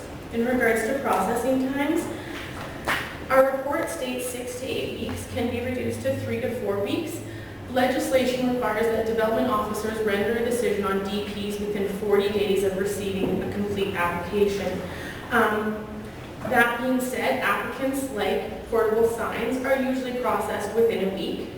Even DPs for portable signs have a 21-day appeal period, so we render our decision. Generally, we try within 3 to 4 business days as our internal target, Once we render that decision, the applicant is able to go and place a portable sign, but they do run the risk that somebody appeals their permit, at which time, if within that 21 days a sign is placed and an appeal is filed, that portable sign will be required to be removed. As outlined in section 4.20.20 of the land use bylaw, portable signs shall comply with provisions of the bylaw related to temporary signs, and we are not proposing to change any sections of the bylaw at this time. Thank you, Natasha. So if I can, if you've got a map attached, Natasha, if we could bring that up, please. So it doesn't cover the entire city, so to help myself, council, public, maybe some businesses, if you're not in one of those colored areas, how does signing, what does that apply to? Give some clarity if you can. So portable signs, we looked at the bylaw and we identified all the districts at which time today portable signs are listed as a discretionary use, and we simply moved them from discretionary use to portable use. We didn't go through any further review of adding or removing districts. A lot of what you don't see there is industrial, and I'd have to double check my bylaw, which they already may be a permitted use. But the main southern portion of the city is residential, single detached family, and portable signs are not permitted within that district. So really, the essence of this change in the bylaw you're asking for today is from discretionary to permitted use, which will require a permit. Yes. Okay.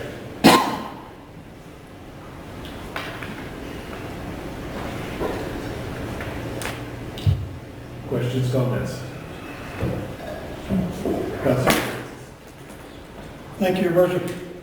I'm just trying to quickly get through this letter, but I've seen this discussion 2 or 3 times in the past, and we don't seem to get anywhere. So have we said no, or what have we said? Like there's a bunch of questions. Paragraph 1, for example, and sorry we have to be dealing with it this way. It's very challenging and hard to understand the process. Well, I'll tell you, to get a sign in the city is long and hard. I've been there, done that. I'm not talking portable signs. Take a long time to get a sign. I'm just telling you that from experience, first-hand experience, as a private citizen. So what the delay is, I'm not sure why it takes so long. I think it's because it's a lack of policy, good policy on signage. The second thing is, it's challenging and hard to understand the process. I don't know why it has to be hard and challenging. I don't know what part of it, because I don't know what I'm reading here. But that's in paragraph 2, the second last sentence. The ease of using applying for permits is very long and time consuming.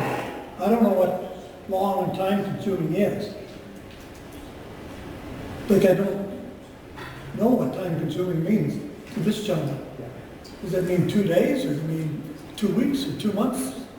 Yeah, that's the problem with this stuff. Then the problem with the sign. If I may finish, you got me started now, Mr. Sigurd. Then we're talking about should be able to be anywhere, put the sign anywhere. Well, that's not really right. If you go to the 3rd paragraph, it should be on your own land. The biggest complaint I've heard over the years, they're out in the ditches, they're on public property, the Public Works Department, are you still here? They have to cut around those signs with mowers, then they gotta go and hand cut around them. Those are the things that I've heard. So, where are we applying for a sign? Out in the ditch, on city property, on your own property? Why aren't these questions, if they're there, I'm not saying they're not. I'm just saying, yes, no, yes, so we can understand it. That's what I gotta know. A little bit I don't know. The price of the permits are referred to 30 days, $40. I don't know what they are here.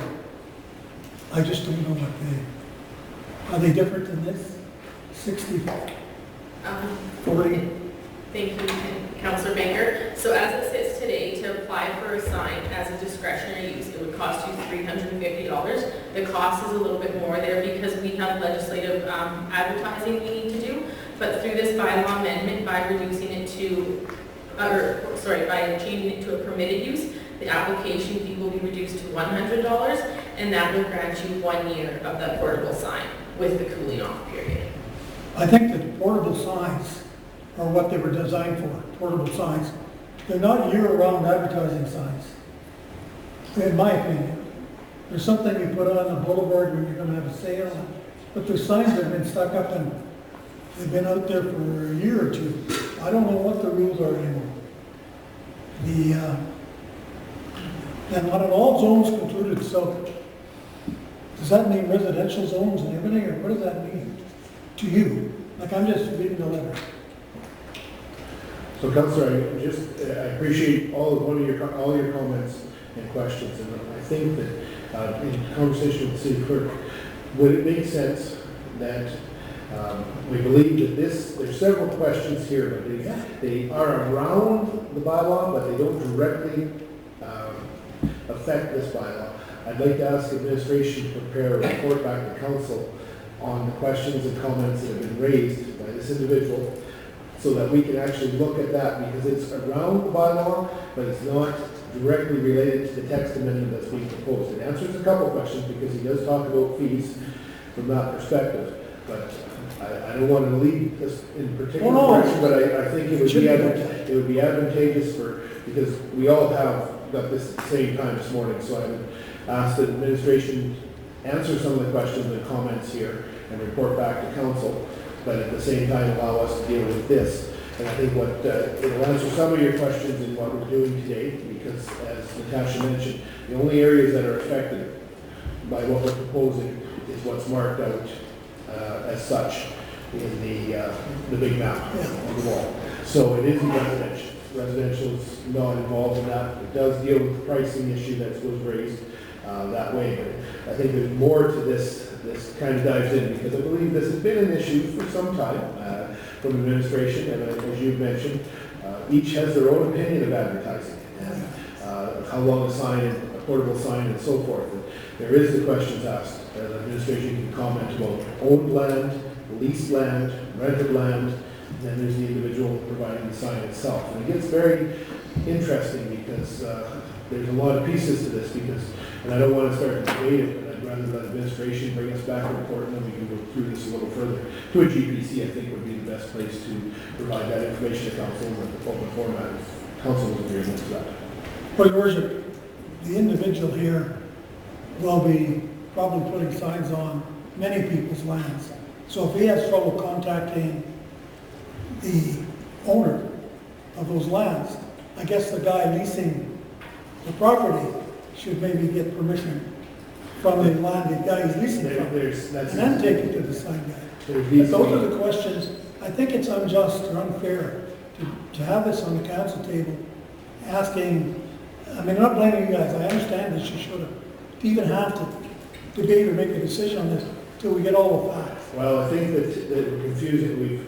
We did bring the information forward, the administration brought it forward, which I appreciate, but I think that in light of that it came at 11 o'clock today, that it needs to be dealt with separately from this, in my opinion, because it is, and there is some overtures, but it's not regarding the actual text that's being proposed on a page on our actual bylaw, in my opinion, but that's only my opinion. I'll look to council for direction on that. Yeah. So, Councilor Thorson, if you would be so kind.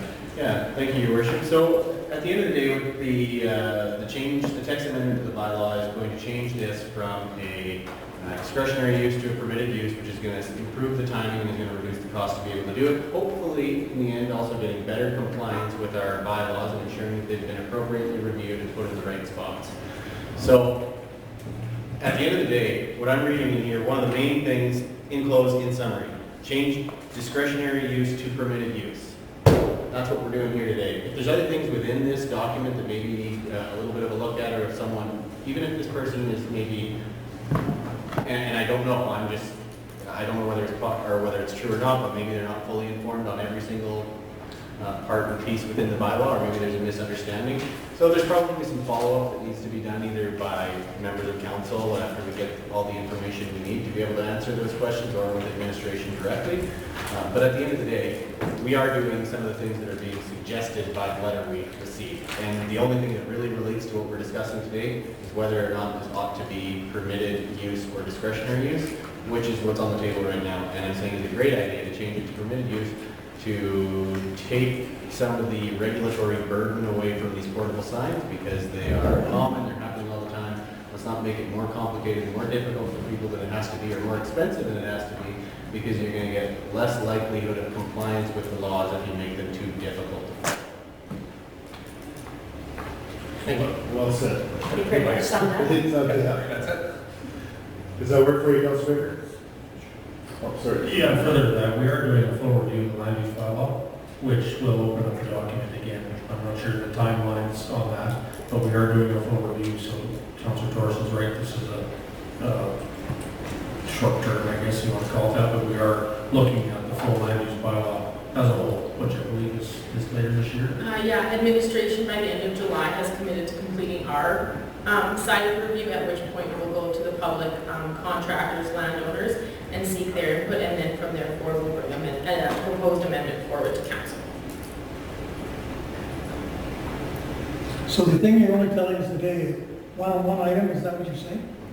Our amendment today is only to move portable signs from Discretionary to permitted. to permitted use. That's in the only thing we're specified- changing. That's the only thing we're changing today. But with that change in the bylaw, Councilor, it will lower the cost. That's in the regulations, if I can be, if that's the right terminology.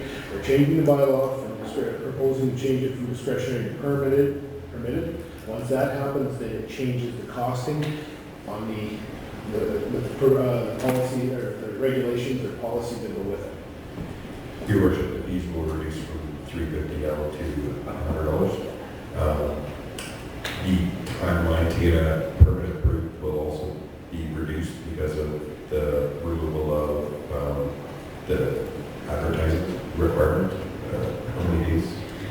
Generally, since the approval of a permitted use permit, specifically to a portable sign, can simply be done by administration. So based on our internal capacity, we try and put out approvals within 3 to 4 business days. The things that will be addressed, your worship, are allowing these signs in all zones. They would still be restricted to the zones identified, as well as we wouldn't be recommending to remove landowner authorization. That's still a requirement administration goes from. And I think that will come back through the amendments, or the review of the bylaw comes back to hopefully in July or August. Your worship, can I ask one further question? Certainly. Do you want this permanent or discretionary? Administration today is asking for it to be as a permitted use because it takes less onus off the applicant and it takes less onus off city administration. And further to what Councilor Torreson said, these signs are moving and ever changing in nature, and we're trying to keep up with the demand of these applications. And with them in discretionary use, it's very time consuming on administration, and we cannot keep up with the processing time to make it an efficient means of advertising. That's fair. So to coin a provincial term, we're trying a little red tape reduction. Well, I guess the location, if they're gonna keep moving them, how do you control that? With each permit is for that location. So as soon as they move it, that permit is no longer valid and they will need a new permit for Do the. you have to apply again? Yes. Okay. See, there's so many things I don't Yeah, know. there's a lot of pieces to the council, and I appreciate it. But It's all right, go ahead, I don't know where we're at on this. I think that based on what we see, sending that letter to administration, hopefully we can try to answer some of the questions of the party that's raised those. We want to be fair to both parties. Absolutely, we want to. At the end of the day, and I understand what the letter said, businesses don't have advertising space, so they're looking for a way to advertise their business. If the landlord did not put up a signpost and adequate space for a sign, it's pretty hard for business to advertise when you have 8 or 10 feet in front of your business to be noticed. So I do understand that very clearly, but I think with administration, you know, again, working with businesses, both people needing the signs and people in the sign business, hopefully we can come to some sort of a bylaw that will meet most, if not all, the needs of the community. With that, if I look to direction from council on 7.7.1. Council Torson. Thank you, Your Worship. Pull it up. Okay. I move that council grant second reading to bylaw bylaw 07-2019 being a bylaw to amend the text of the land use bylaw 5-2016 to move portable signs from a discretionary use to a permitted use in specified districts. Thank you. Seconder. Councilman Rowe. Any further discussion? Council Baker. Well, just a further comment. Does it make sense to do this until we know where we're going with all this? I think it does, Councillor, and I'll say why my perspective is. It is going to lessen the burden on administration as well as the people for signs for this period of time. Is it good for the owner? It's good for the owner because he's going to get a sign out sooner if that's what the owner, the person that's renting the sign wants a sign in front of their business. This will move it dramatically and it will decrease their costs. So it's two positives. I'll take your word for it, Your Worship. Well, I'm going off on We're not on administration. I'm going off on administration because I've tried to wrap my head around this. I realize, again, going back to that, there's questions raised, but I think those questions need to be addressed at a different point after this. Okay. Okay, with that answered, is there any other questions before I call for the question? Not seeing any, all in favor? Opposed, carried. Councilor Thorson, will you be so kind? Yes. There we go. Okay. I move that council grant third and final reading to bylaw 07-2019 being a bylaw to amend the text of land use bylaw 5-2016 to move portable signs from a discretionary use to a permitted use in specified districts. Seconder, Councilman Rowe. Again, asked, any further questions? Not seeing any, I'll call for the question. All in favor? Opposed, carried. Thank you. Wendy, would you be, or Councilor? All right. All right, Natasha, you get the rest of the afternoon, but I'll bring you up to 7.7.2.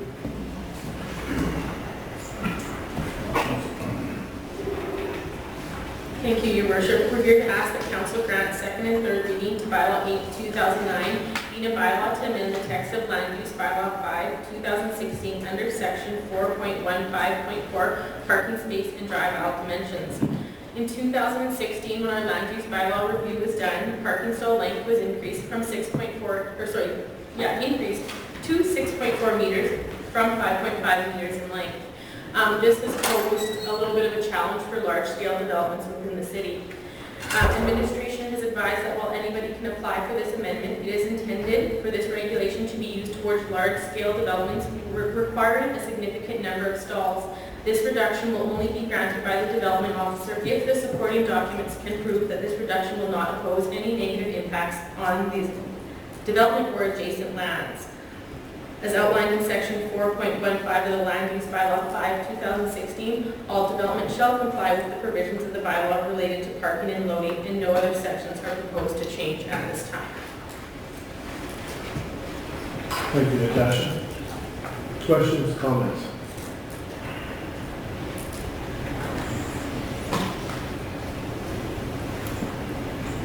We've had the opportunity to hear about this at GPC. We've had a public hearing, no one spoke to us, so you know, there's always the concern, but I believe that it's leaving it in the task of the development officer if they see fit and on the development that comes forward to allow for those larger pickup trucks as we discussed earlier and other vehicles, but certainly there's such a wide variety of automobiles on the marketplace today. So most older buildings, Natasha, are 5.5 meters? Yes, up until 2016, our regulation was 5.5 meters. The length? The length, yes. The width is not proposed to be changed. changed. Absolutely, thank you. Just waiting for Councilor Torres to come back. That's why I was saying Yeah, that. just a minute or so, give him a moment. That I go from there.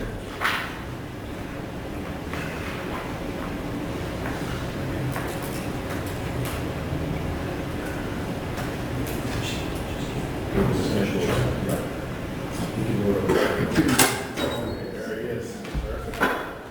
All right, any further questions or comments?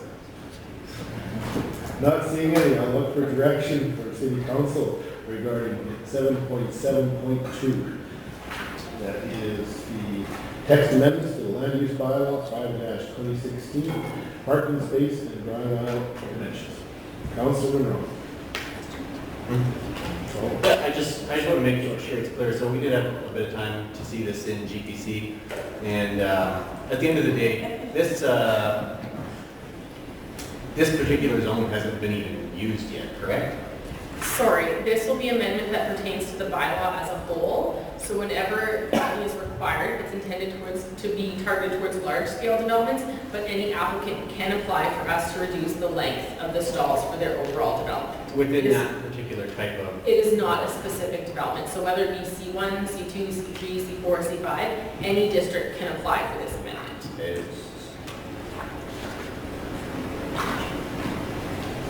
Okay.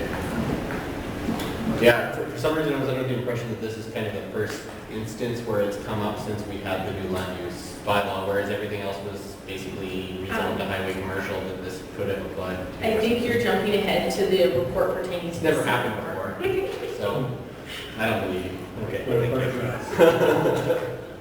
Councilor Monroe, I think you were ready to make a motion. That council grant second reading to bylaw 08-2019, being a bylaw to amend the text of land use bylaw 5-2016 under section 4.15.4, parking space and drive aisle dimensions. Do I have a second for that motion? Councilor Buckingham. Any further questions or comments? Not seeing any, I'll call for the question. All in favor? Opposed? Carried. Councilor Sokrat. That council grant third and final reading to bylaw 08-2019, being a bylaw to amend the text of land use bylaw 5-2016 under section 4.15.4, parking space and drive aisle dimensions. Seconder, Councilor Buckingham. Any further questions or comments before I call for the question? Not seeing any, all in favor? Opposed? Carried.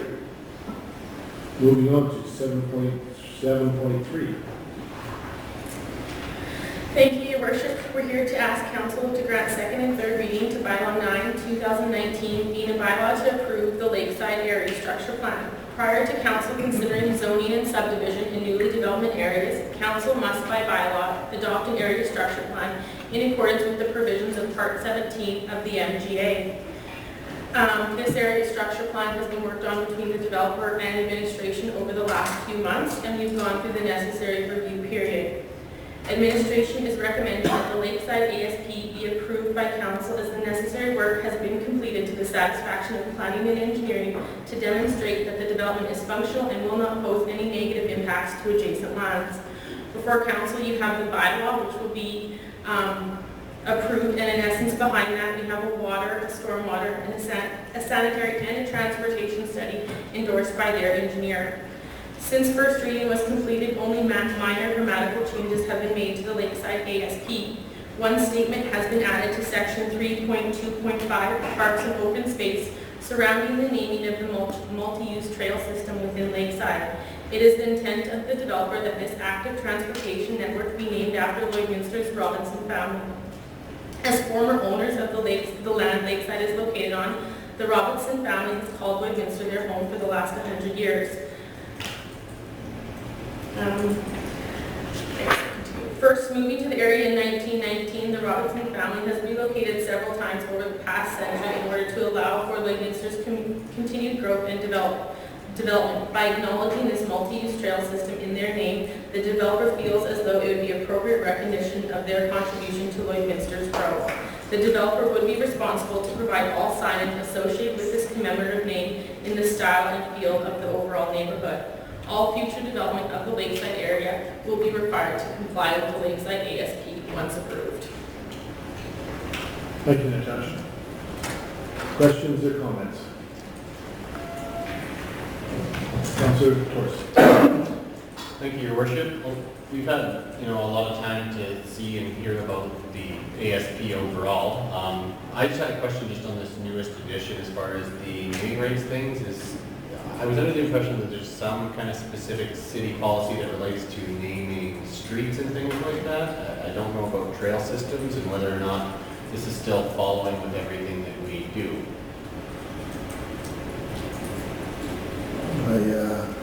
I believe our street naming policy is under development.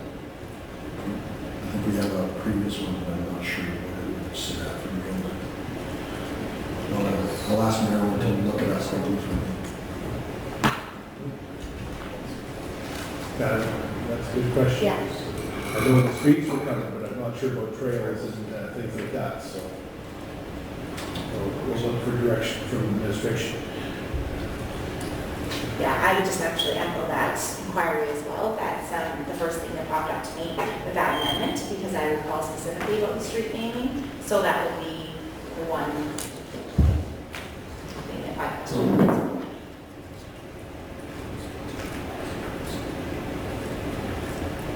And you said that was just the developer that brought that forth to you? Correct.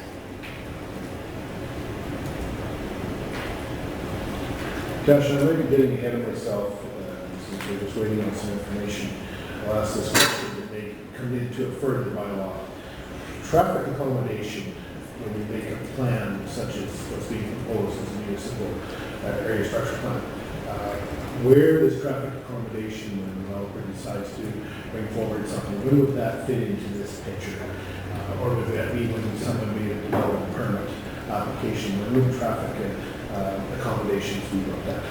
So the area structure plan, which is approved by bylaw, is in essence, I guess, the public's visual presentation of the neighborhood. Behind it, they have completed the engineer study. So the intent of an area structure plan is before development occurs to ensure that the transportation network is sound. So we do have a TIA completed by their developer, which at this point in time, once the bylaw is approved, the developer cannot deter from this unless he goes back and amends all of his studies. Traffic calming is addressed through this, and as we know in our city, it's easier to address it prior to development than post-development. Absolutely, and I guess that's the question that was in my mind, was how do we ensure that we plan for the future rather than trying to make the adjustments after the fact? Yeah, the developer has brought forward some unique and different cross-sections, which will hopefully add to traffic calming. In the lakeside neighborhood specifically, we're dealing with a unique situation because we have a quarter section that's built already, and in essence, the road network cannot be changed, and a new quarter section, and in this case, it's how do we bring these two together. Okay. I guess and from perspective of, we'll be getting into the zoning later on if this moves forward, dealing with increased potential traffic flows and things like that, traffic calming needs, lights, be it Correct. That kind of thing. Yes, and the TIA does identify both, I guess, come phase one as well as ultimate of the neighborhood, what's required, and those conditions will be imposed on the developer through the development agreement process. Terrific. And the TIA is the traffic Impact assessment. impact assessment. Thank you. All right, does administration have able to enlighten us a little? City Clerk. We've been working diligently, and we did have a policy that we had proposed, but it hasn't come forward yet on street naming. But we had discussed previously with council. There was a parks naming policy, but it has been repealed at this time. We're just currently checking the land use bylaw to see if there's any restrictions on our names. In the land use bylaw does not address naming of parks. So as that policy comes forward, we will address that at that time. So now that we've kind of got that information, I recall us looking into one, but that must be where this is coming from my memory. We never actually passed anything, so there's likely no issue. It was just when we were talking about it a couple of years ago, when we were talking about like a veterans type one or whatever the case was on 49th Ave. I remember it being a conversation, and there was something surrounded, but I don't believe that we ever followed through on anything, so. The policy you're probably recalling is the sponsorship and advertising policy, where we do talk about the naming of city assets. Now that was geared towards facilities like our arenas, our pool, our gear around that. Now assets is a big word, a broad range, but that's probably the one that you're referring to, because that was done in December of 2018. I actually believe beyond this was when Rick McDonald was here when we had this conversation. So regardless, the policy doesn't exist that I was thinking in the back of my mind could exist, but yeah, I think we're okay in this case. Councilor Baker. Excuse me, Your Worship.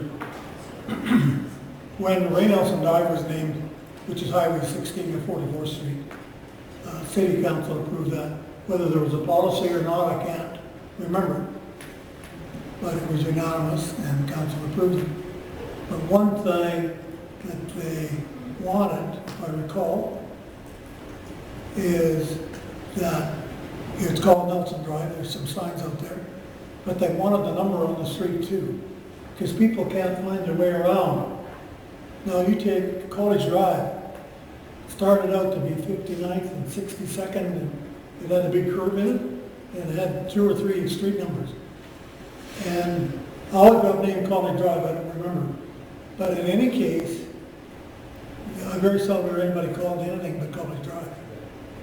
But at least there's street numbers for somebody that's coming to the city and they're trying to find their way about. I don't know how it'll work, but that happened out here. Thank you. Thank you. I think the trail being, I think that from a trail perspective, that certainly would challenge us a little bit, but I think that there's no standing at the city today that we're not bringing a bylaw or policy in place today.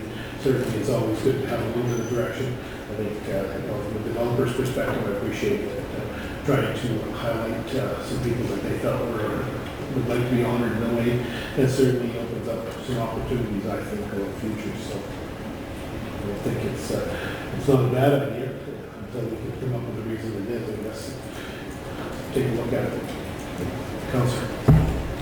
Thank you, Worship. Yeah, I was just curious now, who names College Park and Larson Road and Lakeside? And, would that fall under the same kind of category as naming a path? Thank you, Councillor Buckingham. When you name a neighborhood, the names we have in most of our neighborhoods to date have just been accepted names. When an area structure plan is brought forward, I guess that's what officially by bylaw names the neighborhood. Lakeside has been known as Lakeside, but it's never really been approved by council, so this in essence will do it. Similar to the Lamont lands, when an area structure plan was brought forward 2 years ago, through the area structure plan, the developer proposed a name, and through the approval of the bylaw, council approved it. There are no restrictions on the name. This would be very similar to the Blair Bosefield Park within College Park. There's a sign there that states that's what the park's name is. I'm not sure how that was approved through the process, but that's very similar to what they're asking in this instance. Makes sense, just as we have Lions Park, Rotary Park, Kidsman Park, we have several parks that have been contributed by various non-profit organizations, in this case, for-profit business proposing something that way. I think that's a pretty fair request. Good man. Just within the bylaw, or within the sponsorship policy, it does say this policy does not apply when the city considers naming municipal assets for commemorative, honorable, or historical purposes. So there's some leeway there. Okay. Any other questions or comments, Council? With that, I'll look for direction on 7.7.3. Councilor Buckingham. The council grants second reading of bylaw 09-2019, being the bylaw to approve the Lakeside Area Structure Plan. Seconder. Councilor Thorson. Any further questions or comments? Not seeing any, I'll call for the question. All in favor? Opposed? Carried. Make a motion that council grant third and final reading of bylaw 09-2019, being a bylaw to approve the Lakeside Area Structure Plan. Seconder. Councilor Thorson. Any further questions or comments before I call for the final question? Not seeing any, all in favor? Opposed? Carried. Natasha, back to you with 7.7.4. Thank you, Your Worship. We're here to ask council to grant second and third reading to bylaw 10/2019, being a bylaw to amend the remainder of the Lakeside lands to align with the recently approved area structure plan. In order to continue to facilitate the development of Lakeside neighborhood, an amendment to the MDP must be approved to align with the general land use concept of the area structure plan. To ensure This amendment to the MDP, in alignment with the area structure plan, just ensures future compliance with both the city's MDP and the policies within, as well as the area structure plan. Where the area structure plan proposes 2 potential land uses, the MDP is amended to align with the highest density of land use. Following first reading, no changes have been made to the bylaw. Thank you, Natasha. Questions or comments?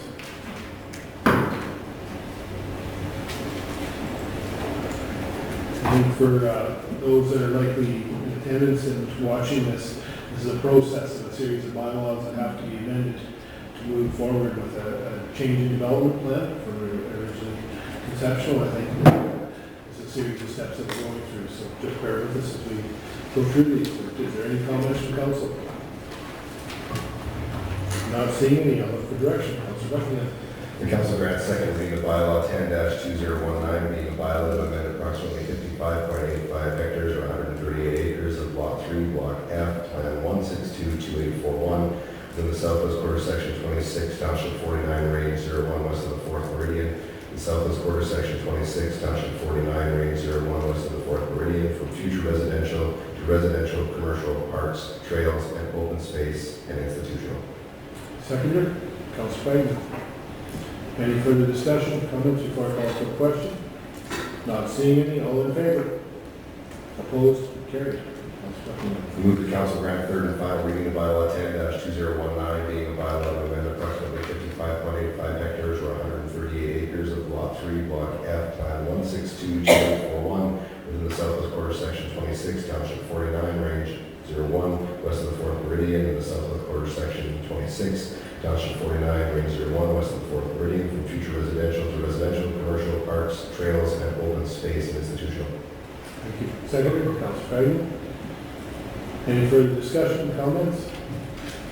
Not seeing any, I'll call for the final question. All in favor? Opposed? Carried. Moving on to 7.7.5, Natasha. Thank you, Your Worship. We're here to ask Council to grant second and third reading to bylaw 11, 2019, being a bylaw to amend Lakeside Phase 8, Stage 1 from UT Urban Transition to C4 Commercial Shopping Center District. In order to facilitate future development of Lakeside 8, an amendment to the bylaw must be approved. In conjunction with the area structure plan and MDP amendments that were just approved, the developer Musgrave Developments Limited has submitted an application to amend the Land Use Bylaw 5/2016. The application is to apply a district to the lands, which will allow development to occur in compliance with the district regulations. No amendments have been made to this bylaw since first reading. Following the approval of a land use district, the city manager, being our subdivision approving authority, will be able to grant conditional subdivision approval on the subject lands. Thank you. Any questions, comments?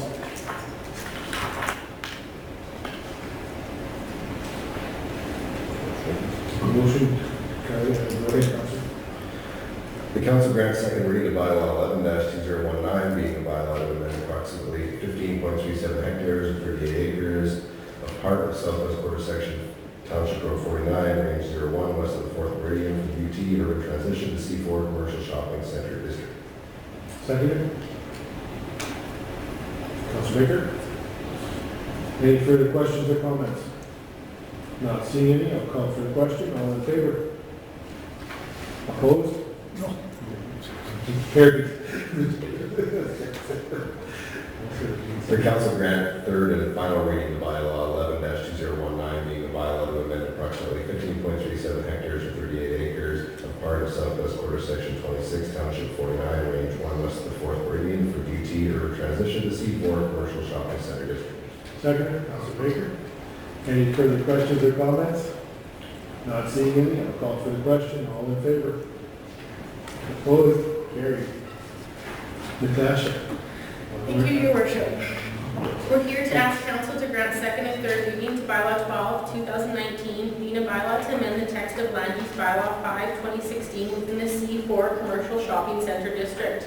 Musgrave Developments Limited has applied to add warehouse sales, automotive and equipment repair shops, and automotive and minor recreational vehicle sales and rentals as discretionary use within the C4 Shopping Center District. Additionally, the applicant has proposed to amend section 7.4.3 development regulations to conform with the development regulations of a similar district, being C5 Service Commercial District. To address a previous question from council, once items are added as discretionary use in a regular district, it will not be brought back to council for approval. They will pay the $350 application fee. Letters will be sent to adjacent landowners and notice will be put in the newspaper. Following that, the development officer will make a decision, and then the notice of decision is again published in the newspaper and sent to adjacent landowners. Following the 21-day appeal period, the development officer's decision is final. The amendments to section 7.4.3 development regulations are proposed to conform with the development regulations for C5 service commercial districts. These amendments will apply to the entire C4 district throughout the city. The last statement I have there is now false because council just designated some land as C4 within the city limits.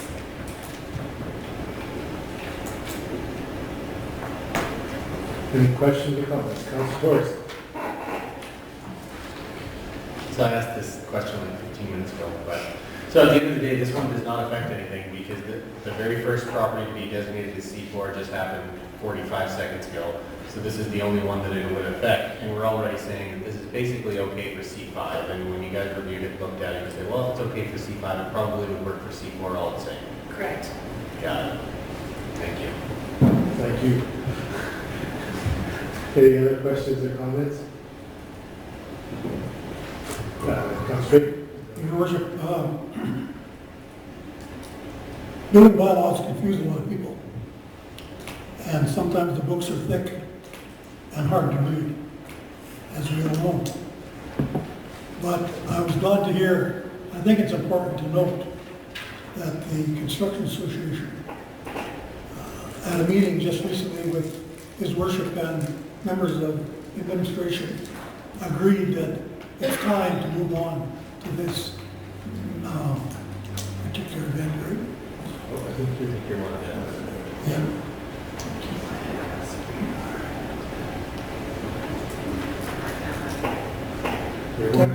You're one step ahead. Is there any difference? There is a little bit. We're dealing with the zoning right now. Second or third? Yeah, we're getting to the next one. You're right on the money, but you're one ahead. Okay, I've said my speech. It looks the same to me. Yeah, The appreciate bottom it. line is that the Construction Association informed our, that's their executive, I assume, informed the mayor and members of administration this is the right thing to do. And I think that's important to note. Thank you. Thank you, Councilor. And that works for both of them, by the way. I believe that they would certainly appreciate seeing any opportunities to see commercial development in our city, in our economic times as it is today. So hopefully this will help and encourage that. Any other comments, questions? Not seeing any, I'll look for direction from City Council. Councilor Torres? No. Okay, Councilor. You're welcome to it. The council grants second reading of bylaw 12-2019, being a bylaw to amend the text of land use bylaw 5-2016 within the C4 Commercial Shopping Center District. Seconder? I missed that. Councilor Pagan. I missed this. Any questions? Comments? Not seeing any, I'll call for the question. All in favor? Opposed? Carried. Move the council grant third and final reading of bylaw 12-2019, being a bylaw to amend the text of land use bylaw 5-2016 within the C4 Commercial Shopping Center District. Seconder? Councilor Pagan. Any further questions or comments? Not seeing any, I'll call for the question. All in favor? Opposed? Carried. Now, Natasha, I believe we go to 7.747. That's the last one for you today. Thank you, Your Worship. We're here to ask the council grant first reading to bylaw 14, 2019, being a bylaw to amend bylaw 59, 2011, known as the building bylaw for the city of Lloydminster. Bylaw 59, 2011 currently regulates the building code within the city of Lloydminster.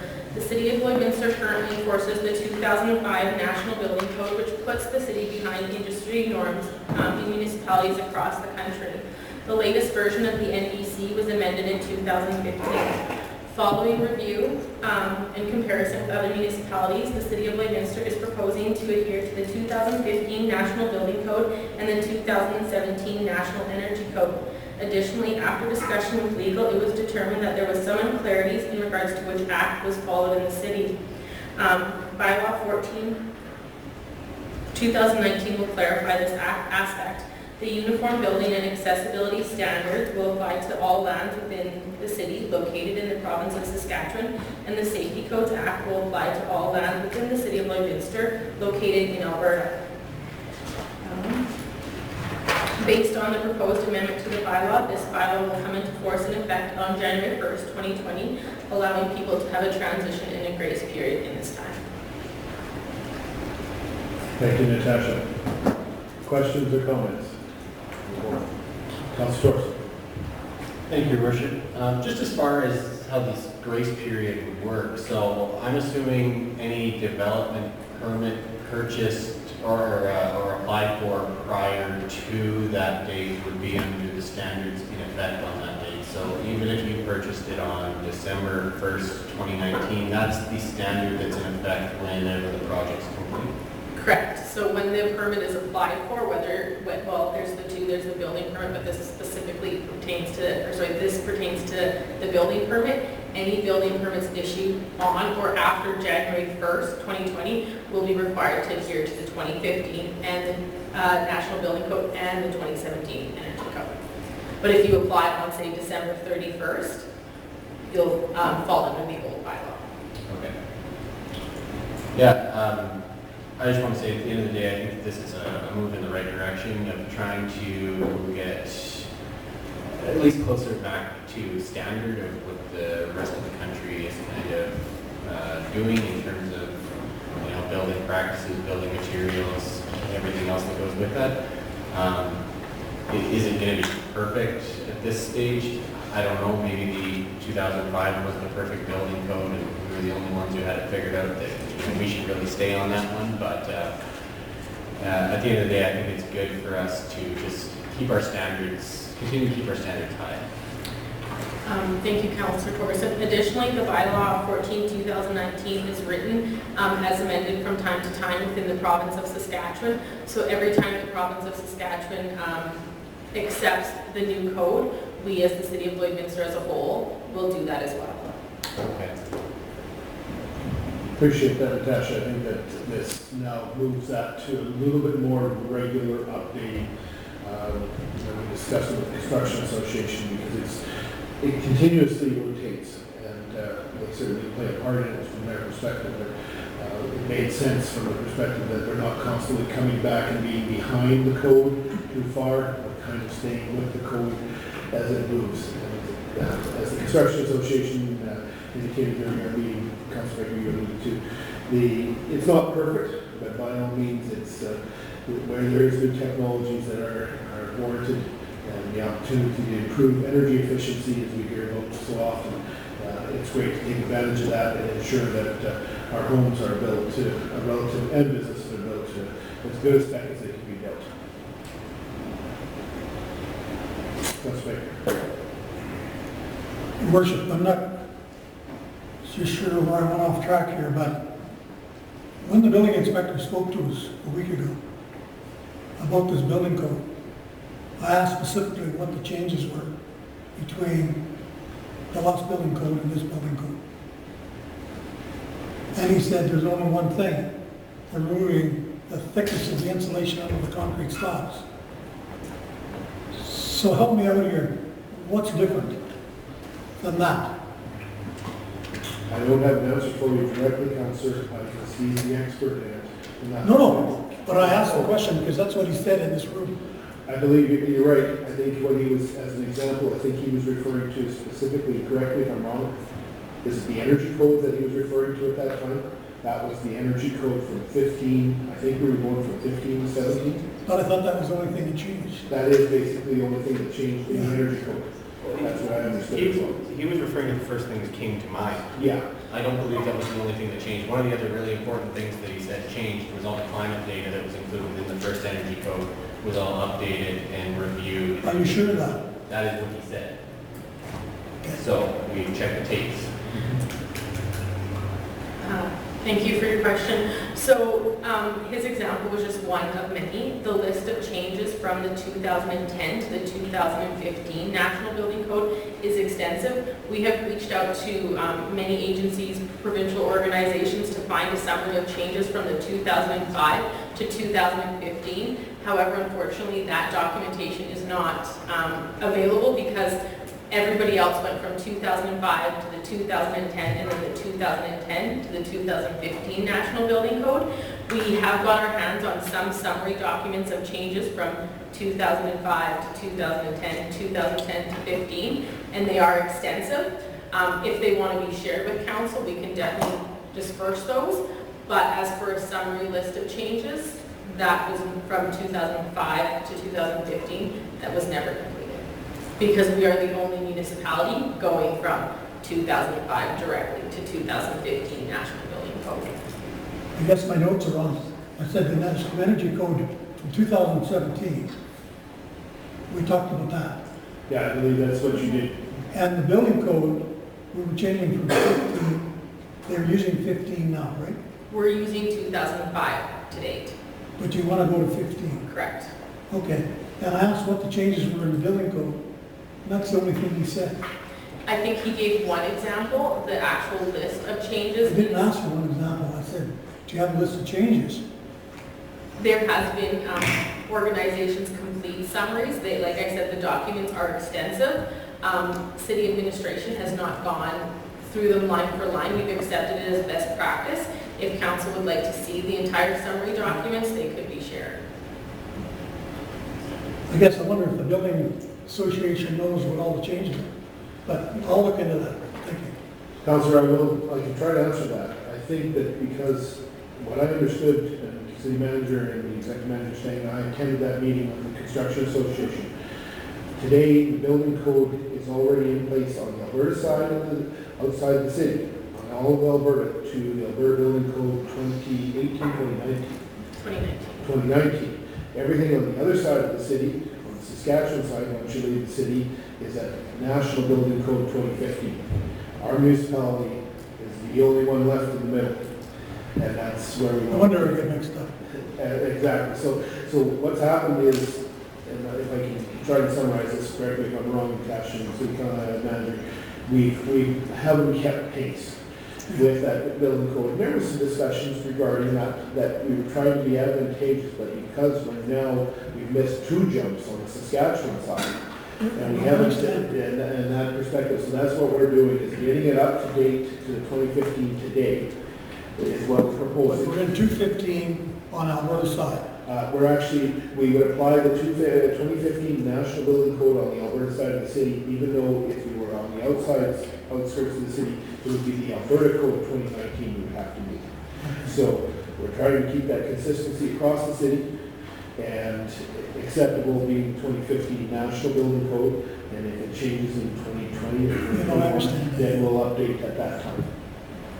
So, yeah, there was I misunderstood something. There was a fair gap there. So I think Council Person, and then we Council Buckingham.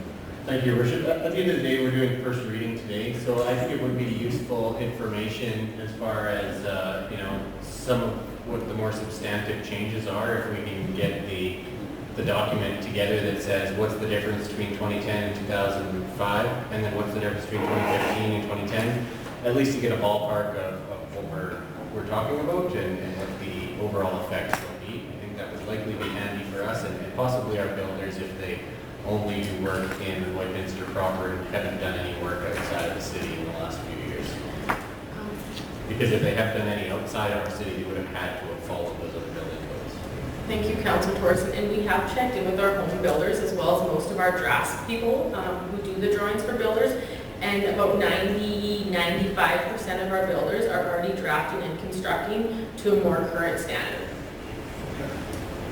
Yeah, I would also suggest from the meeting that we had with the Construction Association that they were fully aware of what we were signing up for, if you want to call it that, in terms of the 2015 and 2017 programs that we were. So I would say there was full awareness there of what we didn't get into the details, but there was full awareness of what we were getting into. Councilor. Yeah, thanks. that's all I was gonna say, was that the Construction Association knows full well what this is all about, and it's only first reading today, so if somebody has major issues with it, there's gonna be lots of time to talk about it yet. They've got a month before this is coming to public hearing, so. If that motion carries today, yeah, that's exactly right, we'll come back in the July meeting of council for a public hearing as well. Any further questions or comments? Not seeing any, I'll look for direction on 7.7.7 from the council. Council Buckingham. Council grant first reading the bylaw 14-2019, being a bylaw to amend bylaw 59-2011, the building bylaw, and the council establish a public hearing to be held in City Hall Council Chambers during the regular council meeting on July 22nd, 2019 at 2 p.m. Seconder? Council Torres. Any further discussion? Not seeing any, I'll call for the question. All in favor? Opposed? Carried. Thank you very much, Natasha. Moving on to item number 8, Mayor and Council reports. My report is attached for everyone's information. Certainly, it was a busy past month. We've talked about a couple of the items previous, but I'll just highlight. We had the opportunity to host the president of the Saskatchewan Urban Municipalities Association. We had a chance to meet with council and tour our city. It was a great opportunity to welcome Mr. Gordon Barnhart to our city and have a good discussion and share some of our concerns with our Saskatchewan organization, SUMA. Certainly a great opportunity. Certainly there was Poundmaker Cree First Nation exoneration of Chief Poundmaker. It was a great ceremony and a great opportunity to attend the Poundmaker First Nation. And as it was noted earlier, that I attended the FCM convention with Council Torson, and there's been a lot of other things on the go. So I'll leave it to that for people's discretion. Light reading whenever they have the opportunity. Is there any other council reports that people would like to report on? I would like to say thank you to the city staff and the businesses, Century 21 Drive for sponsoring Street Fest on Saturday. Even with a little bit of rain, it was a great turnout. We had a lot of local entertainment, businesses, nonprofit groups, organizations come out and support. And it just made for a great atmosphere downtown throughout the day. Firefighters came out in the morning and had a pancake breakfast for donation, which was great. A lot of people were there. Just a great opportunity for the community to come together, young and old, to enjoy just so many things. So I think that we really get to enjoy those opportunities now that summer is basically upon us. Any other items? At this time, from that perspective, the council reports. At this time, is there any other matters that need to be addressed by this council? Your worship, I have one item to bring forward. Back in June of 2017, we had a motion of council for council to have final approval of any negotiated terms with the compensation for the former city manager.